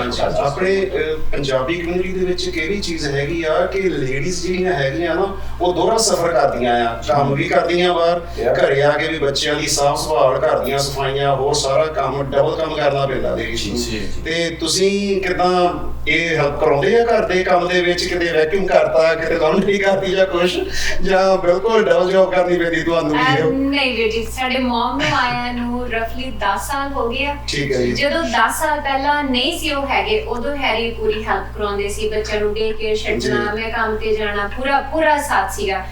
ਜਿੱਦਣ ਮਮ ਇੱਥੇ ਆ ਗਏ ਸੀ, ਉਹਨਾਂ ਨੇ ਸਾਨੂੰ ਬਿਠਾ ਕੇ ਇੱਕੋ ਗੱਲ ਕਹੀ ਸੀ, ਪੁੱਤ ਮੈਂ ਯੰਗ ਆ ਹਜੇ, ਤੁਸੀਂ ਕੰਮ ਕਰਨਾ, ਮੈਂ ਘਰ ਸਾਂਭਣਾ। Very good. ਉਹਨਾਂ ਨੇ ਸਾਨੂੰ ਕਦੀ ਪਿੱਛੇ ਨਹੀਂ ਮੁੜ ਕੇ ਦੇਖਣ ਦਿੱਤਾ। ਬਹੁਤ ਵੱਡੀ ਸਪੋਰਟ ਆ ਬਜ਼ੁਰਗਾਂ ਦੀ। ਬਿਲਕੁਲ ਹਾਂਜੀ। ਔਰ ਮੈਂ ਕਹਿ ਰਹੀ ਹੁੰਦੀ ਹਾਂ ਕਿ ਜੇ ਮੇਰੀ ਮਮ ਨਹੀਂ ਹੈਗੀ, ਅੱਛਾ ਜੀ, ਸੋ ਉਹਨਾਂ ਨੂੰ 14 ਇਅਰਸ ਹੋ ਗਏ, ਪਰ ਮੇਰੀ ਮਮ ਹੈਗੀ ਹੈ ਜੀ। ਮੈਂ ਇਹ ਕਹਿ ਰਹੀ ਹੁੰਦੀ ਹਾਂ ਨਾ ਕਿ ਜੇ ਮੇਰੀ ਮਮ ਹੁੰਦੇ ਤਾਂ ਸ਼ਾਇਦ ਉਹਨਾਂ ਨੇ ਵੀ ਇਹੀ ਗੱਲ ਕਹਿਣੀ ਸੀ ਕਿ ਪੁੱਤ ਤੂੰ ਕੰਮ ਕਰ, ਅਸੀਂ ਬੱਚੇ ਸਾਂਭਦੇ ਹਾਂ। ਨਹੀਂ ਮੈਂ ਦੇਖ ਰਿਹਾ ਤੁਹਾਡੀਆਂ ਅੱਖਾਂ 'ਚ ਇਮੋਸ਼ਨਲ ਤੁਸੀਂ ਹੋ ਗਏ ਆ ਮਾਂ ਦੀ ਗੱਲ ਕਰਦੇ ਆ। ਇਹ ਵਾਕਈ ਹੀ ਇੱਕ ਬਹੁਤ ਰਿਸ਼ਤਾ ਪਿਆਰਾ ਹੁੰਦਾ ਆ, ਮਾਂ ਤੇ ਧੀ ਦਾ ਰਿਸ਼ਤਾ। ਜਦੋਂ ਵੀ ਮਾਂ ਯਾਦ ਆਉਂਦੀ ਆ ਤੇ ਅੱਖਾਂ 'ਚ ਅਥਰੂ ਆਉਣੇ ਕੁਦਰਤੀ ਗੱਲ ਆ, ਤੇ ਅਸੀਂ ਦੇਖ ਸਕਦੇ ਤੁਹਾਡਾ ਪਿਆਰ ਆਪਣੀ ਮਾਂ ਦੇ ਨਾਲ। ਜੀ ਆਪਾਂ ਦੇਖਿਆ ਵੀ ਹੈ ਕਿ ਪੰਜਾਬ 'ਚ ਵੀ ਕਹਿੰਦੇ ਨੇ ਕਿ ਹਨਾ ਕਿ ਬਜ਼ੁਰਗ ਘਰ ਦਾ ਜਿੰਦਾ ਹੁੰਦਾ। ਜੀ ਤੁਸੀਂ ਉਹਨਾਂ ਨੂੰ ਕਦੇ ਵੀ ਆਪਣੇ ਜਿੰਦਾ ਇਨ ਦਾ ਸੈਂਸ ਇਹ ਨਹੀਂ ਕਿ ਬਿਠਾ ਕੇ ਚਲੇ ਜਾਓ, ਉਹ ਜੇ ਅੰਦਰ ਨੇ ਤਾਂ ਤੁਹਾਨੂੰ ਕਦੇ ਜਿੰਦੇ ਦੀ ਲੋੜ ਹੀ ਨਹੀਂ ਪੈਂਦੀ। ਨਹੀਂ ਫਿਰ ਅਸੀਂ ਜਿੰਦੇ ਵੀ ਲਵਾਉਂਦੇ ਆ, ਲੌਕ ਕਰਦੇ ਆ, ਪਰ ਸੋ ਮੈਨੂੰ ਲੱਗਦਾ ਇਮੋਸ਼ਨਲ ਹਨਾ ਜ਼ਿਆਦਾ ਹੋ ਗਿਆ। ਨਹੀਂ ਮੈਂ ਉਹੀ ਦੇਖ ਰਿਹਾ। ਪਰ ਉਹੀ ਚੀਜ਼ ਆ ਕਿ ਸਾਨੂੰ ਉਹਨਾਂ ਨੇ ਵਾਕਈ ਹੀ, ਅਸੀਂ 10 ਸਾਲ ਹੋ ਗਏ, ਮੈਂ ਕਦੀ, ਮੈਨੂੰ ਨਹੀਂ ਪਤਾ ਘਰ ਦੇ ਵਿੱਚ ਕਿਹੜੀ ਚੀਜ਼ ਹੈਗੀ ਆ ਕਿਹੜੀ ਨਹੀਂ ਹੈਗੀ। ਉਹ ਮੈਨੂੰ ਜਿੱਦਣ ਦੱਸ ਦਿੰਦੇ ਆ ਕਿ ਪੁੱਤ ਆਹ ਚੀਜ਼ ਮੁੱਕੀ ਆ, ਲੈ ਕੇ ਆਉਣੀ ਆ, ਮੈਂ ਜਾਨੀ ਆ ਲੈ ਕੇ। ਕਦੀ ਨੌ ਸੱਸ ਵਾਲਾ ਰਿਸ਼ਤਾ ਨਹੀਂ, ਇੱਕ ਮਾਂ ਧੀ ਵਾਲਾ ਰਿਸ਼ਤਾ ਹੀ ਰੱਖਿਆ ਆ ਤੁਹਾਡੇ ਨਾਲ। ਬਿਲਕੁਲ। ਈਵਨ ਉਹਨਾਂ ਨੂੰ ਮੈਂ ਵੀ ਸ਼ਿਕਾਇਤ ਕਰਦੀ ਆ, ਹੈਰੀ ਦੀ ਸ਼ਿਕਾਇਤ ਉਹ ਮੇਰੇ ਕੋਲ ਕਰਦੇ ਆ, ਮੈਂ ਉਹਨਾਂ ਦੇ ਕੋਲੇ ਕਰਦੀ ਆ। ਹਾਂਜੀ, ਥੋੜੀ ਟਿਊਨਿੰਗ ਜ਼ਿਆਦਾ ਉਹਨਾਂ ਨਾਲ, ਸਾਡੀ ਜ਼ਿਆਦਾ। ਔਰ ਅਸੀਂ ਜੀ ਉਹਨਾਂ ਨੂੰ ਕਹਿ ਦਿੰਦੇ ਆ ਕਿ ਤੁਸੀਂ ਤੁਰੇ ਫਿਰਦੇ ਆ, ਸਾਲ 2 ਸਾਲ ਬਾਅਦ ਇੰਡੀਆ ਜਾਇਆ ਕਰੋ, ਨਹੀਂ ਜਾਂਦੇ ਜੀ ਉਹ ਹਾਂਜੀ। ਹੈਰੀ ਭਾਜੀ ਕਦੀ ਲੜੇ ਵੀ ਆ ਤੁਹਾਡੇ ਨਾਲ ਇਹੋ, ਕਦੀ ਨੋਕ ਝੋਕ ਜਾਂ ਕਿਸੇ ਗੱਲੋਂ ਛੋਟੀ ਮੋਟੀ ਗੱਲ ਦੇ ਲਈ, ਜਾਂ ਛੋਟੀਆਂ ਮੋਟੀਆਂ ਪਿਆਰ ਭਰੀ ਨੋਕ ਝੋਕ ਬਹੁਤ ਮੇਰੇ ਖਿਆਲ ਹੁੰਦੀਆਂ ਥੋੜੀ ਜਿਹੀ ਵੱਡੀ ਵਾਲੀ ਦੱਸ ਵੱਡੀ ਤਾਂ ਮੇਰੇ ਖਿਆਲ ਚ ਨਹੀਂ ਹੋਈ। ਜੇ ਹੋਈ ਹੁੰਦੀ ਸ਼ਾਇਦ ਅਸੀਂ ਅੱਡ ਹੋਏ ਹੁੰਦੇ, ਪਰ ਨਹੀਂ ਹੋਈ ਨਹੀਂ। ਕੋਈ ਉਹਨਾਂ ਮਿੱਠੀ ਜੀ ਯਾਦ ਹੋਵੇ ਵੀ ਯਾਰ ਉਦੋਂ ਇਹਨਾਂ ਨੇ ਇਹ ਕਹਿਤਾ ਵੀ ਚੱਲ ਤੂੰ ਆਪਣਾ ਆਹ ਕਰ ਲਾ। ਕਿਉਂਕਿ ਸਾਡੀ ਅੱਜ ਕੱਲ੍ਹ ਕਮਿਊਨਿਟੀ ਦੇ ਵਿੱਚ ਆਪਾਂ ਇਹੋ ਚੀਜ਼ ਦਿਖਾਉਣ ਦੀ ਕੋਸ਼ਿਸ਼ ਕਰ ਰਹੇ ਹਾਂ ਕਿ ਬਹੁਤ ਜ਼ਿਆਦਾ ਪ੍ਰੋਬਲਮ ਆ ਰਹੀਆਂ ਆ ਐਵਰੀ ਡੇ 9 ਬਹੁਤ ਗੱਲਾਂ ਕੁਝ ਪਰਿਵਾਰਾਂ ਦੇ ਵਿੱਚ ਨਾ। ਪਰ ਇੱਥੇ ਆ ਕੇ ਸਾਨੂੰ ਏਦਾਂ ਲੱਗਾ ਵੀ ਵਾਹ ਵੀ ਆਹ ਤਾਂ ਮਤਲਬ ਕਿ ਰੱਬ ਨੇ ਜੋੜੀ ਇੱਕ ਬਣਾਈ ਹੋਈ ਹੈਗੀ ਆ ਵੀ ਇੰਨਾ ਪਿਆਰ ਵਾਲੀ ਜੋੜੀ, ਪਿਆਰ ਕਰਨ ਵਾਲੀ, ਕੋਈ ਲੜਾਈ ਝਗੜਾ ਨਹੀਂ, ਕਦੀ ਕੁਛ ਨਹੀਂ। ਇੰਨੇ ਸਾਲ ਹੋ ਚੱਲੇ ਤੁਹਾਡੀ ਮੈਰਿਜ ਨੂੰ, ਤੇ ਉਹ ਦੱਸੋ ਰਾਜ ਕੀ ਹੈ? ਰਾਜ ਦੱਸੋ ਸਾਨੂੰ ਇਹਦਾ। ਮੇਰੇ ਖਿਆਲ ਦੇ ਵਿੱਚ ਦੋਨਾਂ ਦਾ ਹੀ ਯੋਗਦਾਨ ਫੁੱਲ ਫਲੈਸ਼ ਹੁੰਦਾ ਇਹਦੇ ਵਿੱਚ ਜੀ। ਜੇ ਆਪਾਂ ਕਹਿ ਦਈਏ ਵੀ ਇੱਕ ਬੰਦਾ ਪੂਰੀ ਐਫਰਟ ਕਰ ਰਿਹਾ, ਦੂਜਾ ਨਹੀਂ ਕਰ ਰਿਹਾ, ਤਾਂ ਉਹਦਾ ਨਹੀਂ ਗੱਡੀ ਚੱਲਦੀ। ਜੇ ਇੱਕ ਬੰਦਾ ਇਹਨੂੰ ਕਈ ਵਾਰੀ ਥੋੜਾ ਜਿਹਾ ਹੱਥ ਵਿੱਚ ਹੈਗਾ, ਗੁੱਸੇ ਵਿੱਚ ਹੈਗਾ, ਤਾਂ ਦੂਜਾ ਟਰਾਈ ਕਰਦਾ ਵੀ ਮੈਂ ਹੁਣ ਚੁੱਪ ਕਰ ਜਾਵਾਂ, ਉਹ ਟਾਈਮ ਨਿਕਲ ਜਾਵੇ। ਕਿਉਂਕਿ ਫਿਊ ਸੈਕਿੰਡਸ ਹੁੰਦੇ ਨੇ ਜਿਹਦਾ ਆਪਾਂ ਕੰਟਰੋਲ ਕਰਨਾ ਪੈਂਦਾ ਹੈਗਾ ਜੀ। ਤੇ ਇਸ ਤਰ੍ਹਾਂ ਜਦੋਂ ਇਹ ਗਰਮ ਹੁੰਦੇ ਤਾਂ ਮੈਂ ਠੰਡਾ ਪੈ ਜਾਂਦਾ, ਜਦੋਂ ਮੈਂ ਗਰਮ ਹੁੰਦਾ ਤਾਂ ਇਹ ਠੰਡੇ ਪੈ ਜਾਂਦੇ। ਵੈਸੇ ਬਹੁਤ ਘੱਟ ਗਰਮ ਹੁੰਦੇ ਆ, ਜ਼ਿਆਦਾ ਮੈਂ। ਪਰ ਇੱਕ ਜਿਹੜਾ ਹਸਬੈਂਡ ਵਾਈਫ ਦੇ ਵਿੱਚ ਰਿਸ਼ਤੇ ਦੇ ਵਿੱਚ ਜਦੋਂ ਮਾੜਾ ਟਾਈਮ ਵੀ ਆਉਂਦਾ ਨਾ ਕਿਤੇ ਉੱਥੇ ਸਾਡੇ ਫੈਮਿਲੀ ਜਦੋਂ ਇਨਵੋਲਵ ਹੁੰਦੀ ਹੈ ਨਾ ਉਦੋਂ ਆ। ਸੋ ਨਾ ਤਾਂ ਮੈਂ ਆਪਣੇ ਪੇਰੈਂਟਸ ਨੂੰ ਕਦੀ ਨਹੀਂ ਆਉਣ ਦਿੱਤਾ ਵਿੱਚ, ਨਾ ਇਧਰੋਂ ਕਦੀ ਆਇਆ। ਜਿਵੇਂ ਹੁਣ ਕਦੀ ਮਮ ਨੂੰ ਕਿਹਾ ਗਿਆ ਕਿ ਆਹ ਪ੍ਰੋਬਲਮ ਆਈ ਆ, ਉਹ ਮੈਨੂੰ ਕਹਿ ਦਿੰਦੇ ਆ ਪੁੱਤ ਕੋਈ ਨਹੀਂ ਤੂੰ ਚੁੱਪ ਹੋ ਜਾ, ਕਰ ਲੈਣ ਦੇ ਉਹਨੂੰ ਜਿਵੇਂ ਕਰਦਾ ਹਨਾ। ਸੋ ਕਦੀ ਉਹ ਚੀਜ਼ ਨਹੀਂ ਆਈ ਕਿ ਉਹਨਾਂ ਨੇ ਕਦੀ ਇਹ ਹੋਇਆ ਕਿ ਮੈਂ ਉੱਥੇ ਨਹੀਂ ਹੈਗੀ ਤੇ ਇਹਨਾਂ ਦੇ ਨਾਲ ਗੱਲਾਂ ਬਾਤਾਂ ਕੀਤੀਆਂ, ਇਹਨਾਂ ਨੂੰ ਕਦੀ ਕੁਛ ਕਿਹਾ, ਕਦੀ ਨਹੀਂ ਹੋਇਆ। ਸੋ ਇਸ ਟਾਈਮ ਤੇ ਜਦੋਂ ਵੀ ਮੈਨੂੰ ਕੋਈ ਪੁੱਛਦਾ ਹੈ ਕਿ ਤੇਰੇ ਕਿੰਨੇ ਬੱਚੇ ਆ, ਮੈਂ ਕਹਿੰਦੀ ਮੇਰੇ 4 ਬੱਚੇ ਆ। ਅੱਛਾ ਜੀ। ਹਾਂਜੀ। ਕੌਣ ਆ? ਸਾਨੂੰ ਵੱਡੇ ਸਾਡੇ ਮਮ, ਅੱਛਾ ਜੀ, ਫਿਰ ਹੈਰੀ ਆ ਤੇ ਬੇਟਾ ਰਾਨਿਤ ਤੇ ਐਵਲੀ। ਵਾਓ ਜੀ। ਕਿ ਮੇਰੇ 4 ਬੱਚੇ ਆ, ਮੈਂ ਚਾਰਾਂ ਨੂੰ ਮੇਰੇ ਖਿਆਲ ਇੱਕ ਰਾਜ ਵੀ ਤੁਹਾਡੀ ਫੈਮਿਲੀ ਦਾ ਇਹੋ ਹੀ ਆ ਸ਼ਾਇਦ, ਖੁਸ਼ ਰਹਿਣ ਦਾ ਜਾਂ ਇੰਨੀ ਖੁਸ਼ਹਾਲੀ ਦਾ, ਇੰਨੀ ਕਾਮਯਾਬੀ ਦਾ ਕਿ ਤੁਸੀਂ ਇੱਕ ਵਾਈਫ ਦੇ ਤੌਰ ਤੇ ਵੀ ਕੰਮ ਕਰਦੇ ਆ, ਇੱਕ ਮਾਂ ਦੇ ਤੌਰ ਤੇ ਵੀ ਪੂਰੇ ਪਰਿਵਾਰ ਨੂੰ ਤੁਸੀਂ ਸਾਂਭ ਕੇ ਰੱਖਿਆ ਆ, ਇੱਕ ਬੌਸ ਦੇ ਤੌਰ ਤੇ ਵੀ ਰੱਖਿਆ ਆ। ਇਹ ਵੀ ਸ਼ਾਇਦ ਲੱਗਦਾ ਹੈ ਵੀ ਇਹੋ ਹੀ ਇੱਕ ਰਾਜ ਹੈਗਾ ਆ ਤੁਹਾਡੀ ਫੈਮਿਲੀ ਦਾ, ਤੁਹਾਡੀ ਸਕਸੈਸ ਦਾ, ਕਾਮਯਾਬੀ ਦਾ। ਸੋ ਭਾਜੀ ਆਪਾਂ ਟਾਈਮ ਹੋ ਗਿਆ ਕਿ ਆਪਾਂ ਲੱਗਦਾ ਕਿ ਆਪਾਂ ਆਫਿਸ ਵੀ ਵਿਜ਼ਿਟ ਕਰੀਏ। ਹਾਂ ਬਿਲਕੁਲ, ਆਪਾਂ ਤੁਹਾਡੇ ਕਿਉਂਕਿ ਸਾਡੀਆਂ ਬਿਜ਼ਨਸ ਦੀਆਂ ਗੱਲਾਂ ਬਹੁਤ ਪਈਆਂ ਨੇ। ਹਾਂਜੀ। ਕੋਈ ਲੱਗਦੀਆਂ ਕਿ ਲੋਕਾਂ ਨੂੰ ਇੰਸਪਾਇਰ ਕਰਨੀਆਂ ਕਿ ਸਾਡੇ ਸ਼ੋਅ ਦਾ ਜਿਹੜਾ ਕੰਟੈਂਟ ਵੀ ਅਸੀਂ ਚਾਹੁੰਦੇ ਆ ਨਾ ਬਹਿ ਕੇ ਦੇਖ ਜਵਾਨਾ ਕਿ ਇੱਥੋਂ ਦੇ ਲੋਕ ਬੱਚੇ ਜਿਹੜੇ ਖਾਸ ਕਰ ਆਉਂਦੇ ਨੇ ਹਨਾ, ਸਟੂਡੈਂਟ ਆਉਂਦੇ ਨੇ, ਉਹ ਬਹੁਤ ਥੱਲੇ ਚਲੇ ਜਾਂਦੇ ਨੇ, ਕਈ ਵਾਰ ਗਲਤ ਕੰਮਾਂ 'ਚ ਪੈ ਜਾਂਦੇ ਨੇ ਕਿ ਇਹ ਨਹੀਂ ਕਰ ਸਕਦੇ, ਸ਼ਾਰਟਕਟ ਤਰੀਕੇ ਅਪਣਾਉਂਦੇ ਨੇ, ਮਿਹਨਤ ਕਰਨ ਤੋਂ ਬੰਦੇ ਭੱਜਦੇ ਨੇ। ਸੋ ਅਸੀਂ ਉਸ ਬਾਰੇ ਗੱਲ ਉੱਥੇ ਜਾ ਕੇ ਕਰਨੀ ਚਾਹਾਂਗੇ ਕਿ ਜਿੱਥੋਂ ਤੁਹਾਡਾ ਸਫ਼ਰ ਸ਼ੁਰੂ ਹੋਇਆ, ਜਿੱਥੇ ਤੁਸੀਂ ਸਵੇਰੇ ਜਾਂਦੇ ਹੋ, ਕੰਮ ਤੋਂ ਆਉਂਦੇ ਹੋ ਹਨਾ। ਸੋ ਇਥੋਂ ਦੀ ਗੱਲਬਾਤ ਨੂੰ ਮੈਨੂੰ ਲੱਗਦਾ ਬਿਲਕੁਲ ਜੋ ਪਰਿਵਾਰਿਕ ਗੱਲਾਂ ਨੂੰ ਜ਼ਿੰਦਗੀ ਦੇ ਉੱਚਾ ਨੀਵਾਂ ਤੁਹਾਡਾ ਸਫ਼ਰ ਰਿਹਾ ਬਿਜ਼ਨਸ ਦਾ, ਆਪਾਂ ਤੁਹਾਡੇ ਬਿਜ਼ਨਸ ਤੇ ਜਾ ਕੇ ਗੱਲਾਂ ਕਰਾਂਗੇ। ਤੇ ਗੈਰੀ ਮੇਰੇ ਖਿਆਲ ਆਪਾਂ ਹੁਣ ਇੱਥੋਂ ਇਹਨੇ ਬਹੁਤ ਸੇਵਾ ਕੀਤੀ, ਖਾਧਾ ਪੀਤਾ, ਆਪਾਂ ਬਹੁਤ ਵਧੀਆ ਲੱਗਾ ਤੁਹਾਡੇ ਨਾਲ ਮਿਲ ਕੇ, ਤੇ ਆਪਾਂ ਹੁਣ ਚੱਲਦੇ ਹੈਗੇ ਆ ਤੁਹਾਡੇ ਬਿਜ਼ਨਸ। ਕੁਝ ਗੱਲਾਂ ਜੋ ਹੋਈਆਂ ਤਾਂ ਆਪਾਂ ਗੱਡੀ 'ਚ ਜਾਂਦੇ ਕਰ ਲਾਂਗੇ ਜ਼ਰੂਰ। ਸੋ ਆਪਾਂ ਖਾਣਾ ਪੀਣਾ ਸ਼ੁਰੂ ਕਰਦੇ ਹਾਂ। ਬਿਲਕੁਲ ਜੀ, ਲਓ ਜੀ ਪਲੀਜ਼।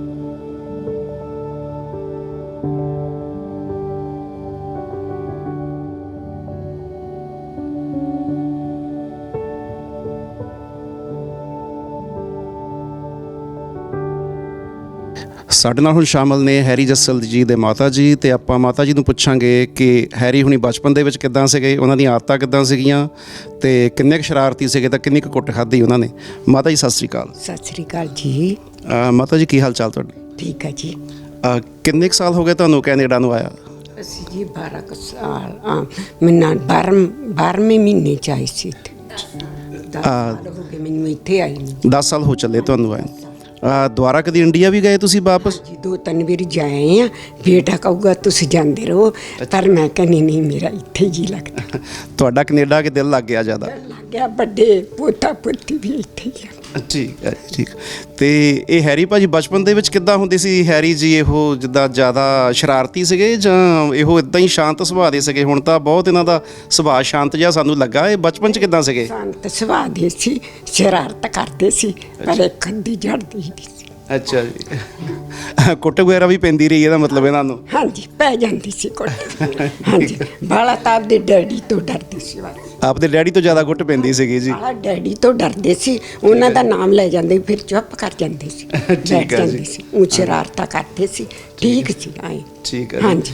ਹੁਣ ਤੁਹਾਨੂੰ ਕਿੱਦਾਂ ਲੱਗਦਾ ਆ ਵੀ ਇੰਨਾ ਇੱਕ ਵਧੀਆ ਸਕਸੈਸਫੁਲ ਇਹੋ ਇੱਕ ਕਾਮਯਾਬ ਬਿਜ਼ਨਸ ਚਲਾ ਰਹੇ ਆ, ਇੰਨਾ ਨਾਮ ਆ ਸਾਰਾ ਸ਼ਹਿਰ ਦੇ ਵਿੱਚ, ਤੁਹਾਨੂੰ ਕਿੰਨੀ ਕੁ ਖੁਸ਼ੀ ਹੁੰਦੀ ਹੈ ਇਸ? ਮੈਨੂੰ ਖੁਸ਼ੀ ਕੀ ਬਹੁਤ ਜ਼ਿਆਦਾ, ਵਾਹਿਗੁਰੂ ਦੀ ਬਹੁਤ ਮਿਹਰ ਆ। ਪਰ ਜਿਵੇਂ ਡੈਡੀ ਸਿਰ ਤੇ ਨਹੀਂ ਸੀ, ਪਰ ਇਹਨਾਂ ਨੇ ਦੋਵੇਂ ਭਰਾਵਾਂ ਨੇ ਬਹੁਤ ਕੰਮ ਚੱਕਿਆ। ਪਰ ਇਸ ਵਕਤ ਕਿਸੇ ਚੀਜ਼ ਦੀ ਜ਼ਰੂਰਤ ਨਹੀਂ। ਵਾਹਿਗੁਰੂ ਨੇ ਬਹੁਤ ਕੁਛ ਦਿੱਤਾ। ਵਾਹਿਗੁਰੂ ਆਈ ਤਰੱਕੀਆਂ ਬਖਸ਼ੇ।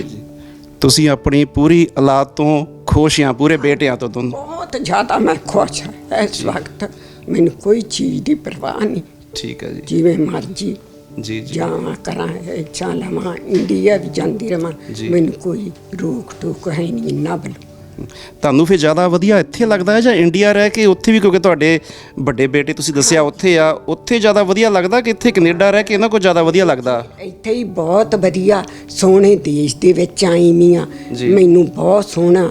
ਵੱਡੇ ਬੇਟੇ ਦੀ ਬੇਟੀ ਤੇ ਪੁੱਤ ਇੱਥੇ ਆਏ ਵੇ ਆ ਪੜ੍ਹਾਈ ਦੇ ਤੌਰ ਤੇ, ਉਹ ਮੇਰੇ ਕੋਲੇ ਰਹਿੰਦੇ ਆ। ਫਿਰ ਹਰਜਿੰਦਰ ਦੇ ਬੇਟਾ ਤੇ ਬੇਟੀ ਆ, ਇਹ ਮੇਰੇ ਕੋਲੇ ਆ। ਪਰ ਮੈਨੂੰ ਬਹੁਤ ਪਿਆਰ ਕਰਦੇ ਆ, ਜਦੋਂ ਪੜ੍ਹ ਕੇ ਆਉਂਦੇ ਆ ਮੇਰੇ ਨਾਲ ਹੱਗ ਕਰਦੇ ਆ, ਮੈਂ ਬਹੁਤ ਖੁਸ਼ ਹੁੰਦੀ ਆ। ਪਰ ਮੇਰੇ ਨਾਲ ਆਸਤੇ ਖੇਡਦੇ ਆ, ਪਰ ਮੈਨੂੰ ਇੰਡੀਆ ਦੀ ਕੋਈ ਯਾਦ ਨਹੀਂ ਆਉਂਦੀ। ਠੀਕ ਆ। ਇਹ ਸਰਦਾਰ ਸਾਹਿਬ ਜਦੋਂ ਹੈਰੀ ਭਾਜੀ ਸਾਹਿਬ ਦੇ ਫਾਦਰ ਸਾਹਿਬ ਦੀ ਡੈਥ ਹੋਈ ਸੀ, ਉਹਨਾਂ ਤੋਂ ਬਾਅਦ ਦੇ ਵਿੱਚ ਤੁਹਾਨੂੰ ਕਿਸੇ ਤਰ੍ਹਾਂ ਦੀ ਕੋਈ ਕਮੀ ਤਾਂ ਨਹੀਂ ਮਹਿਸੂਸ ਹੋਣ ਦਿੱਤੀ ਇਹਨਾਂ ਨੇ, ਜਾਂ ਕਿਸੇ ਵੀ ਤਰ੍ਹਾਂ ਦਾ ਕੋਈ ਹੋਇਆ? ਜੀ, ਇਹਨਾਂ ਦੇ ਡੈਡੀ ਦਾ ਬਹੁਤ ਸੋਹਣਾ ਕੰਮ ਚੱਲਦਾ ਸੀ, ਪਰ ਬਹੁਤ ਸੋਹਣੀ ਮੇਰੇ ਵੱਡੇ ਬੇਟੇ ਨੇ ਜਲਦੀ ਉਹੀ ਜੌਬ ਸੰਭਾਲ ਲਈ। ਫਿਰ ਇਹਨੇ ਵੀ ਵੱਡੇ ਮੁੰਡੇ ਦੇ ਨਾਲ ਹੀ ਕੰਮ ਸ਼ੁਰੂ ਕਰ ਦਿੱਤਾ। ਡੈਡੀ ਦੇ ਟਰੱਕ ਚੱਲਦੇ ਸੀ, ਸੋਹਣਾ ਸੀ। ਜਲਦੀ ਜਦੋਂ ਮਰਿਆ ਜਲਦੀ ਇਹ ਠੀਕ ਸੀ, ਵਾਹਿਗੁਰੂ ਦੀ ਕਿਰਪਾ ਨਾਲ ਬਹੁਤ ਸੋਹਣਾ ਇਹਨਾਂ ਨੇ ਕੰਮ ਸੰਭਾਲਿਆ, ਤਰੱਕੀਆਂ ਬਖਸ਼ੀਆਂ, ਪਰ ਸਾਨੂੰ ਕਿਸੇ ਦੀ ਅਸੀਂ ਦੇਣ ਨਹੀਂ ਹੋਈ। ਜੀ ਜੀ, ਹਾਂਜੀ, ਸਭ ਚੀਜ਼ ਘਰੇ ਸੀ ਸਾਡੇ ਕੋਲ। ਇੱਕ ਮੈਂ ਹੋਰ ਚੀਜ਼ ਪੁੱਛਣਾ ਚਾਹੂੰਗਾ ਕਿ ਘਰਾਂ ਦੇ ਵਿੱਚ ਨੌਂ ਸੱਸ ਦੀ ਲੜਾਈ ਅਕਸਰ ਹੁੰਦੀ ਰਹਿੰਦੀ ਸਾਡੇ ਪੰਜਾਬੀ ਪਰਿਵਾਰਾਂ ਦੇ ਵਿੱਚ, ਕਲਚਰ ਦੇ ਵਿੱਚ। ਤੁਹਾਨੂੰ ਇਹ ਹੈਰੀ ਭਾਈ ਦੇ ਵਾਈਫ ਤੋਂ, ਆਪਣੀ ਨੌਂ ਤੋਂ ਕਿਸੇ ਤਰ੍ਹਾਂ ਦੀ ਕੋਈ ਸ਼ਿਕਾਇਤ ਹੈ, ਜਾਂ ਕਿਸੇ ਤਰ੍ਹਾਂ ਦਾ ਕੋਈ ਗਿਲਾ ਰਿਹਾ ਹੋਵੇ ਉਹਨਾਂ ਦੇ ਉੱਤੇ? ਨਾ ਜੀ, ਮੈਨੂੰ ਕੋਈ ਗਿਲਾ ਨਹੀਂ। ਮੈਂ ਇਹਨਾਂ ਨੂੰ ਧੀਆਂ ਨੂੰ ਸਮਝਦੀ ਹਾਂ। ਜਿਹੜੀਆਂ ਮੇਰੀਆਂ ਧੀਆਂ, ਮੈਂ ਉਹਨਾਂ ਨਾਲ ਘੱਟ ਪਿਆਰ, ਇਹਨਾਂ ਨਾਲ ਜ਼ਿਆਦਾ ਪਿਆਰ। ਮੈਂ ਇਹਨਾਂ ਦੇ ਕੋਲ ਹੀ ਰਹਿਣਾ ਚਾਹੁੰਦੀ ਹਾਂ, ਕਿਉਂਕਿ ਇਹ ਵੀ ਮੇਰੀ ਬਹੁਤ ਆ। ਜੇ ਕਿਤੇ ਮਾੜੀ ਮੋਟੀ ਹੋ ਵੀ ਜਾਵੇ, ਪਰ ਮੈਂ ਨਹੀਂ ਲਿਆਉਂਦੀ। ਮੈਂ ਕਹੂੰਗੀ ਕਿ ਤੂੰ ਕਾਹਦੇ ਪਿੱਛੇ ਤੇਰਾ ਮੂੰਹ ਚੁੱਪ ਕੀਤੀ ਜੀ ਫਿਰਦੀ, ਪਰ ਨਹੀਂ, ਆਪਾਂ ਆਪ ਹੀ ਸਮਝਦਾਰ ਆ। ਪਰ ਨਹੀਂ, ਮੈਨੂੰ ਇਹ ਮੌਕਾ ਨਹੀਂ ਦਿੰਦੇ। ਹੋਰ ਤੁਸੀਂ ਕੁਛ ਕੀ ਕਹਿਣਾ ਚਾਹੋਗੇ? ਸਾਡੇ ਆਪਣੇ ਤੁਸੀਂ ਬਹੁਤ ਇੱਕ ਦੁਨੀਆ ਦੇਖੀ, ਇੰਡੀਆ ਵੀ, ਇੱਥੇ ਵੀ ਤੁਸੀਂ ਆਏ ਆ, ਇੱਕ ਪਿਆਰ ਬਹੁਤ ਦੇਖਿਆ ਤੁਹਾਡੇ ਪਰਿਵਾਰ ਦੇ ਵਿੱਚ। ਤੁਸੀਂ ਬਾਕੀ ਹੋਰ ਆਪਣੇ ਪਰਿਵਾਰ ਨੂੰ, ਜਾਂ ਹੋਰ ਆਪਣੇ ਸਾਡੇ ਹੋਰ ਜਿਹੜੇ ਬਾਕੀ ਪੰਜਾਬੀ ਪਰਿਵਾਰ, ਉਹਨਾਂ ਨੂੰ ਕੀ ਕਹਿਣਾ ਚਾਹੋਗੇ ਵੀ ਕਿੱਦਾਂ ਰਹਿਣਾ ਚਾਹੀਦਾ ਆ ਪਿਆਰ ਨਾਲ? ਹਾਂਜੀ, ਰਲ ਮਿਲ ਕੇ ਰਹਿਣਾ ਚਾਹੀਦਾ। ਜਿਹੜੇ ਇੱਥੋਂ ਦੇ ਵੀ ਪੰਜਾਬੀ ਆਏ ਆ, ਉੱਡ ਕੇ ਮਿਲਦੇ ਆ, ਬਹੁਤ ਸੋਹਣੀਆਂ। ਅਸੀਂ ਪਾਰਕਾਂ ਦੇ ਵਿੱਚ ਜਾਂਦੇ ਆ, ਗੱਲਾਂ ਬਾਤਾਂ ਕਰਦੇ ਆ। ਜੇ ਮੈਨੂੰ ਪਾਰਟੀਆਂ ਦੇ ਵਿੱਚ ਲੈ ਕੇ ਜਾਂਦੇ ਆ, ਮੇਰੇ ਵਰਗੀਆਂ ਬੀਬੀਆਂ ਮਿਲ ਪੈਂਦੀਆਂ, ਫਿਰ ਅਸੀਂ ਗੱਲਾਂ ਬਾਤਾਂ ਕਰੀਦੀਆਂ। ਪਰ ਬਹੁਤ ਸੋਹਣਾ ਇੱਥੋਂ ਦਾ ਦੇਸ਼, ਬਹੁਤ ਸੋਹਣਾ। ਤੁਹਾਡਾ ਦਿਲ ਲੱਗਦਾ ਪੂਰਾ ਇੱਥੇ ਬਾਹਰ? ਪੂਰਾ ਦਿਲ ਲੱਗਦਾ ਮੇਰਾ ਇੱਥੇ। ਮੈਂ ਕਹੂੰਗੀ ਕੋਈ ਨਾ, ਮੈਂ ਆਪਦੇ ਬੱਚਿਆਂ ਦੇ ਵਿੱਚ ਆ, ਜੇ ਕਹਿਣਗੇ, ਪਰ ਮੈਂ ਕਹੂੰਗੀ ਨਹੀਂ, ਮੇਰਾ ਤਾਂ ਇੱਥੇ ਹੀ ਜੀ ਲੱਗਦਾ, ਕਿਉਂਕਿ ਮੇਰੇ ਪੋਤੇ ਪੋਤੀਆਂ ਦੀਂਦੇ ਆ ਮੈਨੂੰ। ਜੀ ਹਾਂਜੀ, ਬਿਲਕੁਲ ਬਿਲਕੁਲ। ਸੋ ਅਸੀਂ ਅਰਦਾਸ ਕਰਦੇ ਹਾਂ ਜੀ ਵਾਹਿਗੁਰੂ ਅੱਗੇ। ਸਾਡੀ ਅਰਦਾਸ ਹੈ ਕਿ ਮਾਤਾ ਜੀ ਹੁਣੀ ਇੱਦਾਂ ਹੀ ਸਿਹਤਯਾਬ ਰਹਿਣ, ਅਤੇ ਇਸ ਪਰਿਵਾਰ ਦੇ ਵਿੱਚ ਇੱਦਾਂ ਹੀ ਖੁਸ਼ੀਆਂ, ਖੇੜੇ, ਹਾਸੇ ਹਮੇਸ਼ਾ ਹੀ ਵਸਦੇ ਰਹਿਣ। ਅਤੇ ਅਸੀਂ ਹੁਣ ਇੱਥੇ ਹੀ ਆਪਣਾ ਵਾਈਂਡ ਅਪ ਕਰਦੇ ਹਾਂ, ਅਤੇ ਆਪਾਂ ਚੱਲਦੇ ਹਾਂ ਜੱਸਲ ਜੀ ਦੇ ਬਿਜ਼ਨਸ ਦੇ ਉੱਤੇ, ਅਤੇ ਤੁਹਾਨੂੰ ਹੋਰ ਉੱਥੇ ਦਿਖਾਵਾਂਗੇ ਉਹਨਾਂ ਦਾ ਬਿਜ਼ਨਸ, 'ਤੇ ਕਰਾਂਗੇ ਗੱਲਾਂ ਬਾਤਾਂ। ਸੋ ਸਾਡੇ ਨਾਲ ਜੱਸਲ ਸਾਹਿਬ ਦੀ ਫੈਮਿਲੀ 'ਚ ਉਹਨਾਂ ਦੇ ਬੇਟਾ ਤੇ ਬੇਟੀ ਮੌਜੂਦ ਨੇ। ਉਹਨਾਂ ਨਾਲ ਗੱਲਬਾਤ ਕਰਦੇ ਹਾਂ ਅਤੇ ਪੁੱਛਦੇ ਹਾਂ ਕਿ ਉਹਨਾਂ ਦਾ ਕੀ ਰੋਲ ਹੈ ਇਸ ਬਿਜ਼ਨਸ ਨੂੰ ਅੱਗੇ ਵਧਾਉਣ ਦੇ ਵਿੱਚ, ਅਤੇ ਕਿੱਦਾਂ ਉਹ ਫਿਊਚਰ ਦੇ ਪਲਾਨਸ ਕਰ ਰਹੇ ਨੇ, ਅਤੇ ਨਾਲ ਉਹ ਲੜਦੇ ਝਗੜਦੇ ਵੀ ਨੇ, ਜਾਂ ਕਿੱਦਾਂ ਦਾ ਇੱਕ ਮਾਹੌਲ ਕਿੱਦਾਂ ਦਾ ਪਰਿਵਾਰ ਦਾ। ਕਿਉਂਕਿ ਅਸੀਂ ਮਾਤਾ ਜੀ ਨਾਲ ਵੀ ਗੱਲ ਕਰ ਲਈ ਹੈ ਕਿ ਉਹਨਾਂ ਨੇ ਤਾਂ ਸਾਨੂੰ ਦੱਸਿਆ ਕਿ ਕਿਉਂਕਿ ਬੱਚੇ ਜਿਹੜੇ ਹੁੰਦੇ ਨੇ ਨਾ, ਕਹਿੰਦੇ ਮਾਸੂਮ ਹੁੰਦੇ ਨੇ, ਅਸਲੀ ਗੱਲਾਂ ਜਿਹੜੀਆਂ ਜੜ੍ਹਾਂ ਨੇ ਸਾਨੂੰ ਇੱਥੋਂ ਪਤਾ ਲੱਗ ਜਾਣੀਆਂ ਨੇ। ਸੋ ਸਤਿ ਸ਼੍ਰੀ ਅਕਾਲ ਜੀ। ਸਤਿ ਸ਼੍ਰੀ ਅਕਾਲ ਜੀ। ਹੋਰ ਠੀਕ ਠਾਕ ਸਭ ਵਧੀਆ? ਵਧੀਆ ਵਧੀਆ, ਤੁਸੀਂ ਦੱਸੋ ਜੀ। ਅਤੇ ਮੈਂ ਇਹ ਪੁੱਛਣਾ ਸੀਗਾ ਕਿ ਮੰਮੀ ਡੈਡੀ ਲੜਦੇ ਝਗੜਦੇ ਹੈ ਕੁਛ? ਨਹੀਂ, ਜਦੋਂ ਤੱਕ ਬਹੁਤ ਘੱਟ, ਕਿਤੇ ਜਿਵੇਂ ਥੋੜ੍ਹੀਆਂ ਝਗੜੇ ਤਾਂ ਹੁੰਦੇ ਰਹਿੰਦੇ, ਜਿਹੜੇ ਕਹਿੰਦੇ ਮਸਾਲੇ ਤੋਂ ਬਿਨਾਂ ਦਾਲ ਤਾਂ ਬਣਦੀ ਨਹੀਂ। ਕੀ ਬਾਤ ਹੈ, ਬੜੀ ਸਿਆਣੀ ਗੱਲ ਕਰੀ ਹੈ ਕਿ ਥੋੜ੍ਹਾ ਜਿਹਾ ਤਾਂ ਮਸਾਲਾ ਪਾਉਣਾ ਹੀ ਪੈਂਦਾ। ਅਤੇ ਮੈਨੂੰ ਇਹ ਪਤਾ ਲੱਗਿਆ ਤੁਸੀਂ ਭੰਗੜੇ ਦੇ ਸ਼ੌਕੀਨ ਹੋ ਅਤੇ ਬੋਲੀਆਂ ਵੀ ਪਾਉਂਦੇ ਹੋ। ਹਾਂਜੀ, ਭੰਗੜਾ ਮੈਨੂੰ 5-6 ਸਾਲ ਹੋ ਗਏ ਨੇ ਭੰਗੜਾ ਪਾਉਂਦੇ ਨੂੰ। ਮੇਰੀ ਹੁਣ ਸੀਨੀਅਰ ਟੀਮ ਕੰਪੀਟੀਸ਼ਨ ਲੜੀ ਜਾਈਦਾ ਥੱਲੇ ਕੈਲੀਫੋਰਨੀਆ, ਅਤੇ ਜਾਂ ਮੈਂ 2 ਵਾਰੀ ਕੈਲੀਫੋਰਨੀਆ ਜਾ ਚੁੱਕਿਆ, ਇੱਕ ਵਾਰੀ 2nd ਪਲੇਸ, ਇੱਕ ਵਾਰੀ 3rd ਪਲੇਸ। ਜੀ, ਸਾਡੀ ਦੁਬਾਰਾ ਤਿਆਰੀ ਹੁੰਦੀ ਪਈ ਆ, ਹੋਪਫੁਲੀ ਇਸ ਵਾਰੀ 1st ਪਲੇਸ ਤੱਕ ਆਵਾਂਗੇ। ਤੇ ਐਵਲਿਨ, ਤੁਹਾਡੇ ਕਿੱਦਾਂ ਦੇ ਸ਼ੌਂਕ ਨੇ, ਤੁਸੀਂ ਕੀ ਕਰਦੇ ਹੋ? ਮੈਂ ਵੀ ਭੰਗੜਾ ਗਿੱਧਾ ਕਰਦੀ ਹਾਂ ਜੀ। ਕਰਦੇ ਹੋ ਕਿ ਪਾਉਂਦੇ ਹੋ? ਗਿੱਧਾ ਪਾਉਂਦੇ ਹੋ ਤੁਸੀਂ ਵੀ ਬੋਲੀਆਂ 'ਚ ਇੰਟਰਸਟ ਉਨਾ ਹੀ ਹੈ, ਜਾਂ ਇਕੱਲਾ ਗਿੱਧੇ ਤੇ ਜ਼ਿਆਦਾ ਜ਼ੋਰ ਆ? ਦੋਨੇ ਚੀਜ਼ਾਂ ਤੇ ਹੈ। ਦੋਨੇ ਚੀਜ਼ਾਂ ਹੈ ਨਾ। ਸੋ ਮੰਮੀ ਪਾਪਾ ਜਦੋਂ ਹੈ ਨਾ ਬਿਜ਼ਨਸ ਰਨ ਕਰਦੇ ਆ, ਤੇ ਤੁਹਾਨੂੰ ਕਦੇ ਲੱਗਿਆ ਨਹੀਂ ਕਿ ਇਸ ਟਾਈਮ ਮੰਮੀ ਨੂੰ ਕੋਲ ਹੋਣਾ ਚਾਹੀਦਾ ਸੀ ਜਾਂ ਫਾਦਰ ਨੂੰ ਹੋਣਾ ਚਾਹੀਦਾ ਸੀ? ਕਿਉਂਕਿ ਮੈਂ ਇੱਥੇ ਦੇਖਿਆ ਕਿ ਕਈ ਵਾਰ ਬੱਚਿਆਂ ਨੂੰ ਮਾਂ-ਬਾਪ ਦੀ ਕਮੀ ਮਹਿਸੂਸ ਹੁੰਦੀ ਹੈ। ਇਹਨਾਂ ਨੇ ਉਨਾ ਹੀ ਨਿੱਘ ਰੱਖਿਆ ਹਰ ਵਾਰ ਤੁਹਾਡੇ ਨਾਲ? ਹਾਂਜੀ, ਜਿੰਨਾ ਟਾਈਮ ਕੰਮ ਨੂੰ ਦਿੰਦੇ ਆ ਉਹਨਾਂ ਹੀ ਸਾਨੂੰ ਘਰੇ ਆ ਕੇ ਦਿੰਦੇ ਆ। ਸੋ ਦੇਰ ਓਕੇ। ਹਾਂਜੀ। ਤੇ ਤੁਹਾਡੇ ਨਾਲ ਵੀ ਇਦਾਂ ਹੀ ਰਿਹਾ? ਤੁਸੀਂ ਬੜਾ ਘੁੰਮ ਕੇ ਜੇ ਦੇਖਿਆ? ਹਾਂਜੀ ਹਾਂਜੀ, ਇਦਾਂ ਹੀ ਜਿੰਨਾ ਧਿਆਨ ਤੇ ਹਾਰਡ ਵਰਕ ਕੰਮ ਤੇ ਹੁੰਦੇ ਆ, ਉਨਾ ਹੀ ਪਿਆਰ ਘਰੇ ਆ ਕੇ ਵੀ ਮਿਲਦਾ। ਕਦੇ ਲੱਗਿਆ ਨਹੀਂ ਵੀ ਘਾਟ ਹੈ ਪਿਆਰ ਦੀ। ਤੁਸੀਂ ਦੋਨੋਂ ਬਿਜ਼ਨਸ ਨੂੰ ਕਿਸ ਨਜ਼ਰੀਏ ਨਾਲ ਦੇਖਦੇ ਹੋ ਕਿ ਅੱਗੇ ਇਸ ਨੂੰ ਕਿੱਦਾਂ ਡਿਵੈਲਪ ਕਰਨ ਦੇ ਕੋਈ ਥਾਟਸ ਲੈ ਕੇ ਆਉਂਦੇ ਹੋ? ਕੁਝ ਆਈਡੀਆਜ਼ ਉਹਨਾਂ ਨਾਲ ਵੀ ਸ਼ੇਅਰ ਕਰਦੇ ਹੋ ਕਿ ਪਾਪਾ ਇਦਾਂ ਹੋਣਾ ਚਾਹੀਦਾ, ਕਿ ਮੰਮੀ ਅੱਜ ਕੱਲ੍ਹ ਇਹ ਟੈਕਨੋਲੋਜੀ ਆ ਗਈ ਆ? ਹਾਂਜੀ। ਉਹ ਕਿੱਦਾਂ ਦਾ ਐਕਸਪੀਰੀਅੰਸ ਤੁਹਾਡਾ? ਹੁਣ ਮੈਨੂੰ ਡੈਡੀ, ਹੁਣ ਮੈਂ ਨਾ ਕੰਮ ਤੇ ਜਾਂਦਾ ਹੁੰਦਾ, ਹਜੇ ਤਾਂ ਮੈਂ ਸਕੂਲੇ ਪਈ, ਜੋ ਸਕੂਲੋਂ ਮੈਨੂੰ ਛੁੱਟੀ ਹੁੰਦੀ ਆ, ਆਫਟਰ ਸਕੂਲ ਮੈਨੂੰ ਜਦੋਂ ਟਾਈਮ ਹੁੰਦਾ ਮੈਂ ਜਾਂਦਾ ਹੁੰਦਾ ਕੰਮ ਤੇ, ਹੈਲਪ ਕਰੀਦੀ ਆ ਜੀ, ਹੈ ਨਾ, ਹੱਥ ਪਾਈ ਦਾ ਥੋੜ੍ਹਾ ਜਿਹਾ। ਜੋ ਡੈਡੀ ਦੀ ਮੀਟਿੰਗ ਹੁੰਦੀ ਆ, ਕੋਈ ਮੈਂ ਨਾਲ ਜਾਣਾ, ਆਪਣੇ ਥਾਟਸ ਆਈਡੀਆਜ਼ ਦਿੰਦਾ, ਹੈ ਨਾ, ਥੋੜ੍ਹਾ ਜਿਹਾ ਵਿੱਚ ਪੈਰ ਦੇਣ ਵਾਸਤੇ। ਤੇ ਯਾ ਸੋ ਸੇਮ ਕੁਐਸਚਨ ਤੁਹਾਡੇ ਲਈ ਵੀ ਮੇਰੇ ਇਹੀ ਹੈ ਕਿ ਹਾਂਜੀ, ਇੱਦਾਂ ਹੀ ਆ ਫਿਊਚਰ ਦੇ ਵਿੱਚ ਕੰਮ ਕੰਟੀਨਿਊ ਕਰਨਾ। ਤੇ ਤੁਸੀਂ, ਮੈਨੂੰ ਪਤਾ ਲੱਗਿਆ ਕਿ ਸੈਟਰਡੇ ਨੂੰ ਰਿਸੈਪਸ਼ਨ ਦਾ ਟਾਈਮ ਵੀ ਆਪਣਾ ਪੂਰਾ ਦਿੰਦੇ ਹੋ, ਕਿ ਉੱਥੇ ਬੈਠਦੇ ਹੋ। ਸੋ ਤੁਹਾਨੂੰ ਚੰਗਾ ਲੱਗਦਾ, ਮਤਲਬ ਕਿ ਜੋ ਇੱਕ ਫੈਮਿਲੀ ਬਿਜ਼ਨਸ ਆ ਦਾਦਾ ਜੀ ਤੋਂ ਚੱਲਿਆ ਆ ਰਿਹਾ, ਤੁਹਾਡੇ ਤਾਇਆ ਚਾਚਾ ਜੀ ਵੀ ਇੰਡੀਆ 'ਚ ਕਰਦੇ, ਤੁਹਾਨੂੰ ਵਧੀਆ ਲੱਗਦਾ ਕਿ ਉਹਨੂੰ ਅੱਗੇ ਰਨ ਕਰਨ ਲਈ। ਸੋ ਸਾਡੇ ਨਾਲ ਸੀਗੇ ਜੱਸਲ ਫੈਮਿਲੀ ਦੇ ਦੋ ਬਹੁਤ ਸੋਹਣੇ ਫਲਾਰ, ਜਿਹਨੂੰ ਫੁੱਲ ਕਹਿ ਦਿੰਦੇ ਆ।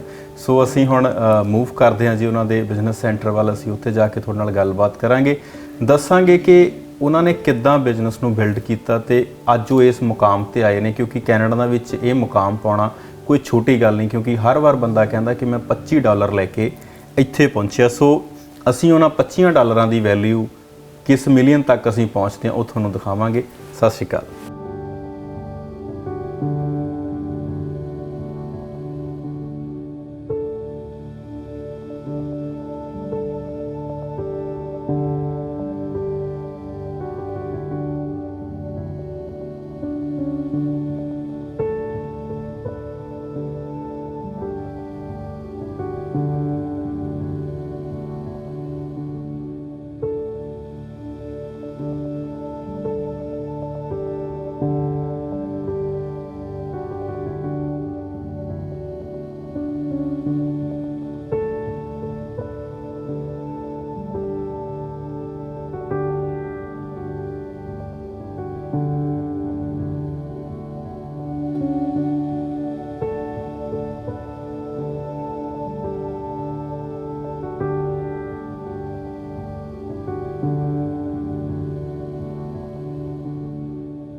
ਲਓ ਜੀ, ਆਪਾਂ ਪਹੁੰਚ ਗਏ ਹਾਂ ਜੱਸਲ ਸਾਈਨ ਦੇ ਉੱਤੇ ਤੇ ਹੁਣ ਆਪਾਂ ਗੱਲ ਕਰਾਂਗੇ ਜੈਸ ਜੀ ਤੇ ਹੈਰੀ ਭਾਜੀ ਹੁਣਾਂ ਦੇ ਨਾਲ, ਇਹਨਾਂ ਦੇ ਬਿਜ਼ਨਸ ਦੇ ਬਾਰੇ ਦੇ ਵਿੱਚ।